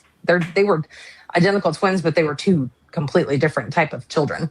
But the end result, nothing happened in that regard. And then I actually asked someone here recently, how it got leaked or whatever, how the email had gotten out to all these people or whatever. And all right, man. So did y'all pretty much just hear that again, right? That's pretty much how Hunter is. Yeah. She said that, so she just basically conceded that Hunter has a temper problem and that he has low impulse control. Yes. And also that Austin has low impulse control. They both do. Like, then you want to try to say, oh, that's all they have. That's all that got leaked. Trust me, it's some more there. It's some more there. It's some more information there on that. Somebody got it. They just afraid to put it out there. Mm-hmm. I believe that. But these people, the more they talk, the more they prove how they raise their children. That it's okay to have low impulse control. Yep. And put your hands on people. Because she has no issue with her son saying that he will put his hands on a female. She said that's just how he is. That's her response. That's just how he is. That came out of her mouth. Ain't no way my son is going to feel like it's okay to put his hands on no female. No female. I'm walk away. Let it be. You don't put your hands on no female. Nor do you, but you got to protect yourself if they, you got to do the wax on, wax off. You feel me? Look, wax on, wax off. But you do not close hit no female, man. That ain't what I'm teaching my son. Or no little mans around me. I'm not teaching them to put their hands on no females and thinking that that's okay. Mm-hmm. That's out. But we know how they feel. Exactly, it's okay. OG. It's the right thing to do. If you're mad and you're upset, it's okay for you to lash out and put your hands on people. That is okay. It's perfectly fine. And now they no longer have a son here.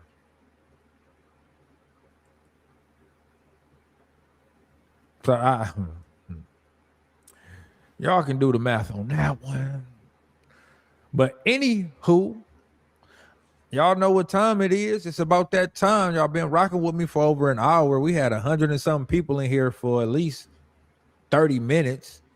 And we only got 66 likes. So at the end of this video, on your way out, make sure you hit that like button. Run them likes up. It's a free way to support, and it don't cost you nothing. All you got to do is hit the button. It don't hit back. Matter of fact, this is what I need y'all to do. I need y'all to give it a soft push, not too hard, but not too soft. Just a push, like Austin Metcalf did to Karmelo Anthony. Can y'all do that for me? Can y'all do that for me? Can y'all just push the like button? Not too soft, but not too hard. Just like Austin did Karmelo Anthony once again. I highly appreciate y'all, man. Y'all stay blessed and prayed up. Why? Because I am up out of here, man. Amen. Hope y'all have a good night's sleep. Peace. All right, y'all. That was that. That was that. Open book. I gotta send you something too. So yeah, those boys didn't have no control, y'all. Like no control at all. The mom is not gonna say that. The dad is not gonna say that. Only thing they're gonna do is just talk about the other boy family and all that stuff. Right now, to be honest, she needs to get this other one in control if she ain't got him in control, baby. Because you don't want to lose your other son. And, you know, he might not be as bad now because he ain't got nobody else now. You know what I'm saying? He had his bully-ass brother. You know what I'm saying? Because, see, you can tell that he wasn't really a fighter. Austin was the big bully. They both was bullies, but Austin was the biggest one, okay? And he was the fighter. You know, he'll go against you quicker than the other one will. So, you know, he might think about before he fuck with somebody now because he ain't got nobody to back his ass up. Okay? So, yeah. So, yeah, you know. No, he's going to be there. Austin he needs counseling. Yeah, the whole family need counseling. But like I said in the beginning, they should have got that in the beginning when this first happened. I mean, it's not too late to get it. They can still get it. But why do you do for their money and something you need this money for counseling? No. If I'm not mistaken, allegedly the data was in the service. So, you know, when you in the service and you get out, you retire, you get all that. All the insurance free, all that shit. So why people got to donate money for you to take your family to the service? I mean, to counseling. Like, make that make sense. Shit. My son not to bully since I lost my other son to be bullying. Yep. Well, you better have a talk with him. But I'm going to get up out of here, y'all. Thank y'all so much. Now the principal won't know who he is. Exactly, Karen. Exactly. Yeah. Oh, yeah. I don't know what he's doing for a step now because they done graduated anyway. So ain't no telling. Maybe he working. I don't know what he doing. He better be doing something. But don't go on no goddamn job thinking you a bully. Shit. Don't do that.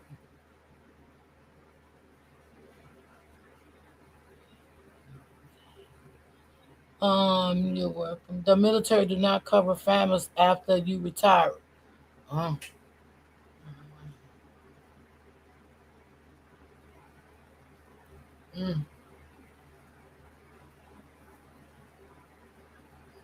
Well, with insurance they do, right? I mean, because my niece just retired and she get full benefits from them and she still get her insurance coverage. You know, her daughter just graduated this year, but she still get her full insurance coverages. No, I don't know, you know. If maybe because they're grown, I don't know. Let me see what she said. Girl in Tampa, we got to get on that stuff. The girl in Tampa, I don't know. I ain't hear about that. What happened in Tampa, Florida? I don't know about that story. Anybody know what about the story with the Tampa? No, he won't bully anyone else. They would be bullying him now after this case. Ooh, Karen. Ooh, Karen. Say it again. Karen. Because he ain't got nobody to back him up. He going to keep that damn mouth shut.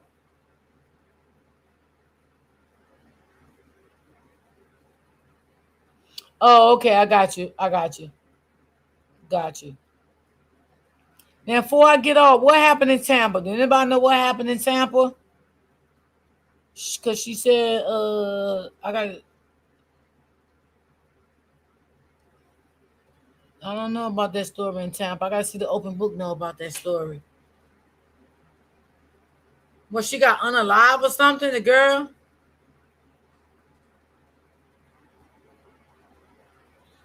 Oh, June. Oh, I think I did hear about that.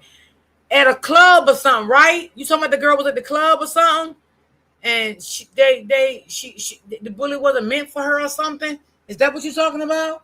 Because I think I did hear about that. Now, I heard about the lady was hanging in a tree. I did. I heard about that on Facebook.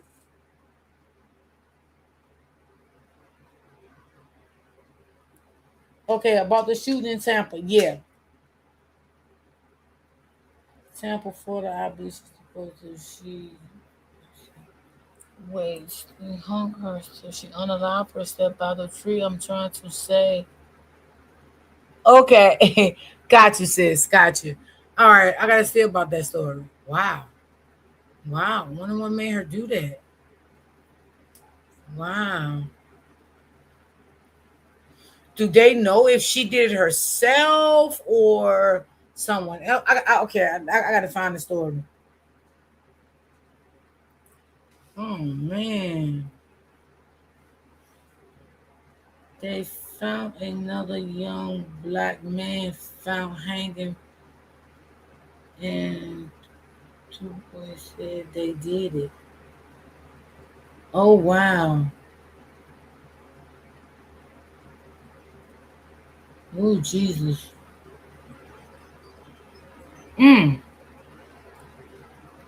Man.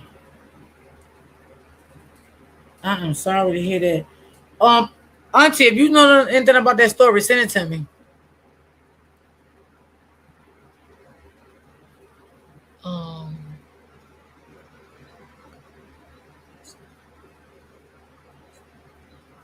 Okay, Karen said she didn't watch it yet. Okay.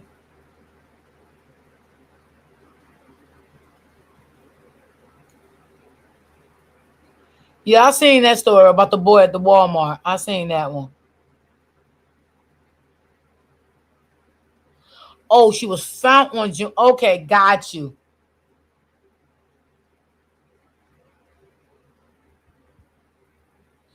The girl in Florida. In Florida wasn't. It was in Miami. Okay.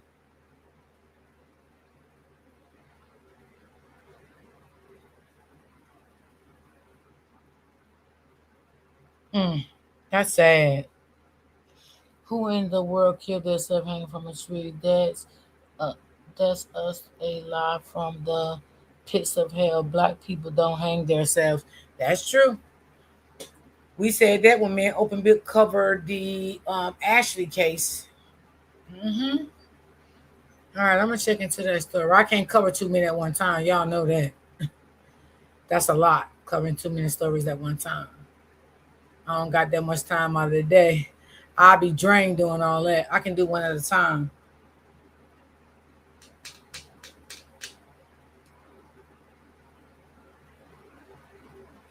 Yeah, that's true, Buttercup. Yes. Mm-hmm. That's you, Cameron. You was here, Karen, when I covered the Ashley case. We said that about her, remember? That we didn't believe she did that, and I still don't believe she did. But so I still didn't believe she did it. But leaving it to Joe, Joe said she did it. Nothing else came out of the story, so I just let the story go. But I'm going to get up off here, y'all. Thank y'all for timing in. I appreciate y'all. Thank y'all for the 2 donations. I appreciate y'all so much. I'll see y'all tomorrow, same time. I don't know if I'm going to do live all this week because this heat's supposed to be crazy, crazy, crazy, y'all. We supposed to get over 100 degrees starting here Wednesday, so I don't know. Oh, yeah, heck no. Yep, we know Ashley didn't do that. We know Ashley didn't do that. Yeah, I enjoyed covering her case too. I did. I enjoyed covering her case. You have a blessed day too, sweetie. All right. Y'all be good. Y'all stay safe. Y'all stay prayed up. Keep God first. I love you guys, and I will see you guys tomorrow. Peace and love.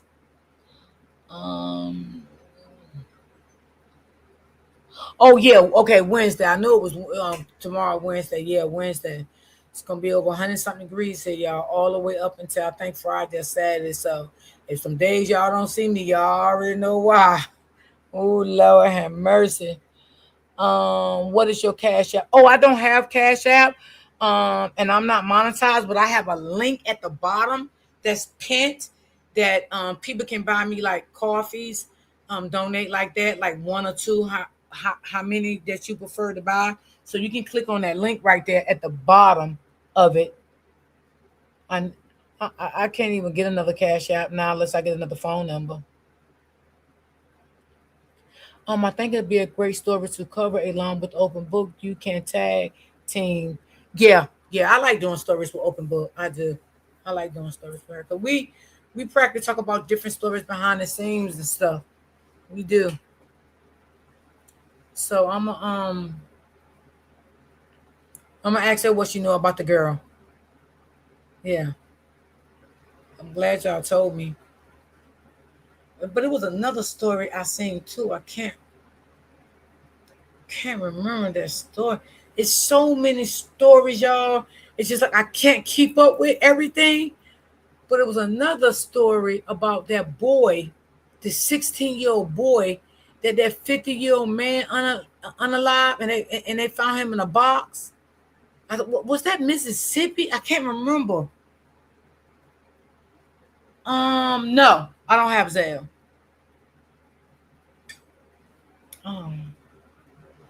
Do y'all remember that story? That 16-year-old boy that went to see that girl, and he never made it back home.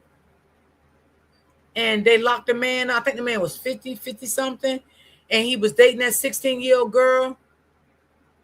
But come to find out that the guy that was dating the girl, which was the 50-something-year-old man, he was the one that unalived this 16-year-old boy. Y'all remember that story? Okay, Buttercup, you remember that story? Okay, cool.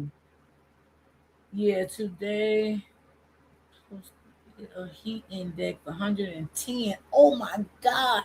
Oh, you in Charlotte, South Carolina? Whew. Hey, baby, that kind of heat right there would make me lay the fuck down. Like, I ain't lying, because heat drained me. I ain't even lying. That shit took a lot out of me. It really, really do. It do. Gotta drink a lot of water. Man. Ooh, that heat is terrible, y'all. I ain't even gonna lie.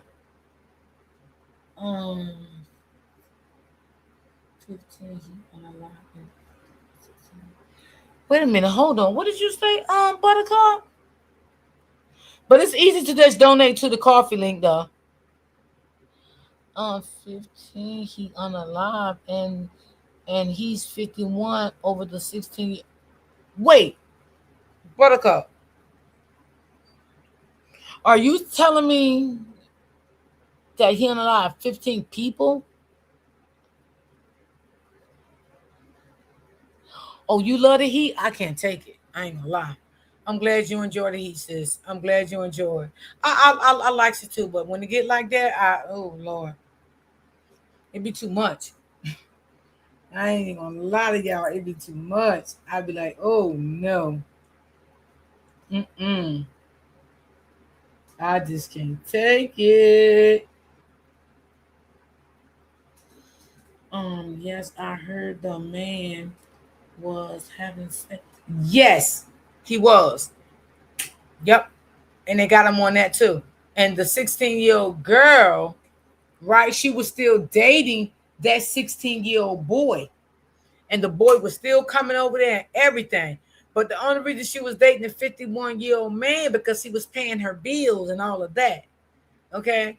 So why didn't you just leave the 16-year-old boy alone? Why would you keep dating him if you know you was already dating this 50-something-year-old man that could have been your damn daddy? Okay? Like, girl, that's crazy. Yeah. Because this guy I follow, I can't remember his name. I watch him and he was keeping updated with the story. That's how I know they found the boy in a box. They found him in a box. Yeah. The end of the week over 100 degrees. I'm not going. I'm canceling all appointments. Girl, why I said that today? I said all appointments will be canceled if anything come upon. I'm not fucking with no heat like that. No way. And I'm supposed to go for my back x-ray Friday too. I don't think so. No, I ain't fucking with that. I can't deal with that heat like that. That's just too much. But I'm gone, y'all. I love y'all. I'll see y'all tomorrow. Peace and love. Same time, same place. Y'all have a blessed day. Drink a lot of water. Stay cool. And always remember to keep God first in everything you do. And I will see you guys tomorrow. Did they really find him in the box? That's what they said. Oh yeah, well I seen the box. The guy that I follow on Facebook, he showed the box, like something similar to the box.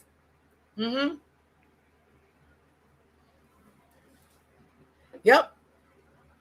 I was like, oh my Lord. He was a nice looking 16-year-old boy. Very nice looking boy. Very nice looking. And because he rode to the girl's house on a bike. And they found the bike because the 51-year-old man took the bike and threw the bike in the woods. And they found the bike. Yeah. Yep, they found the bike. Okay, Buttercup. I love you too, sis. Okay, I'll see you guys tomorrow. Peace out.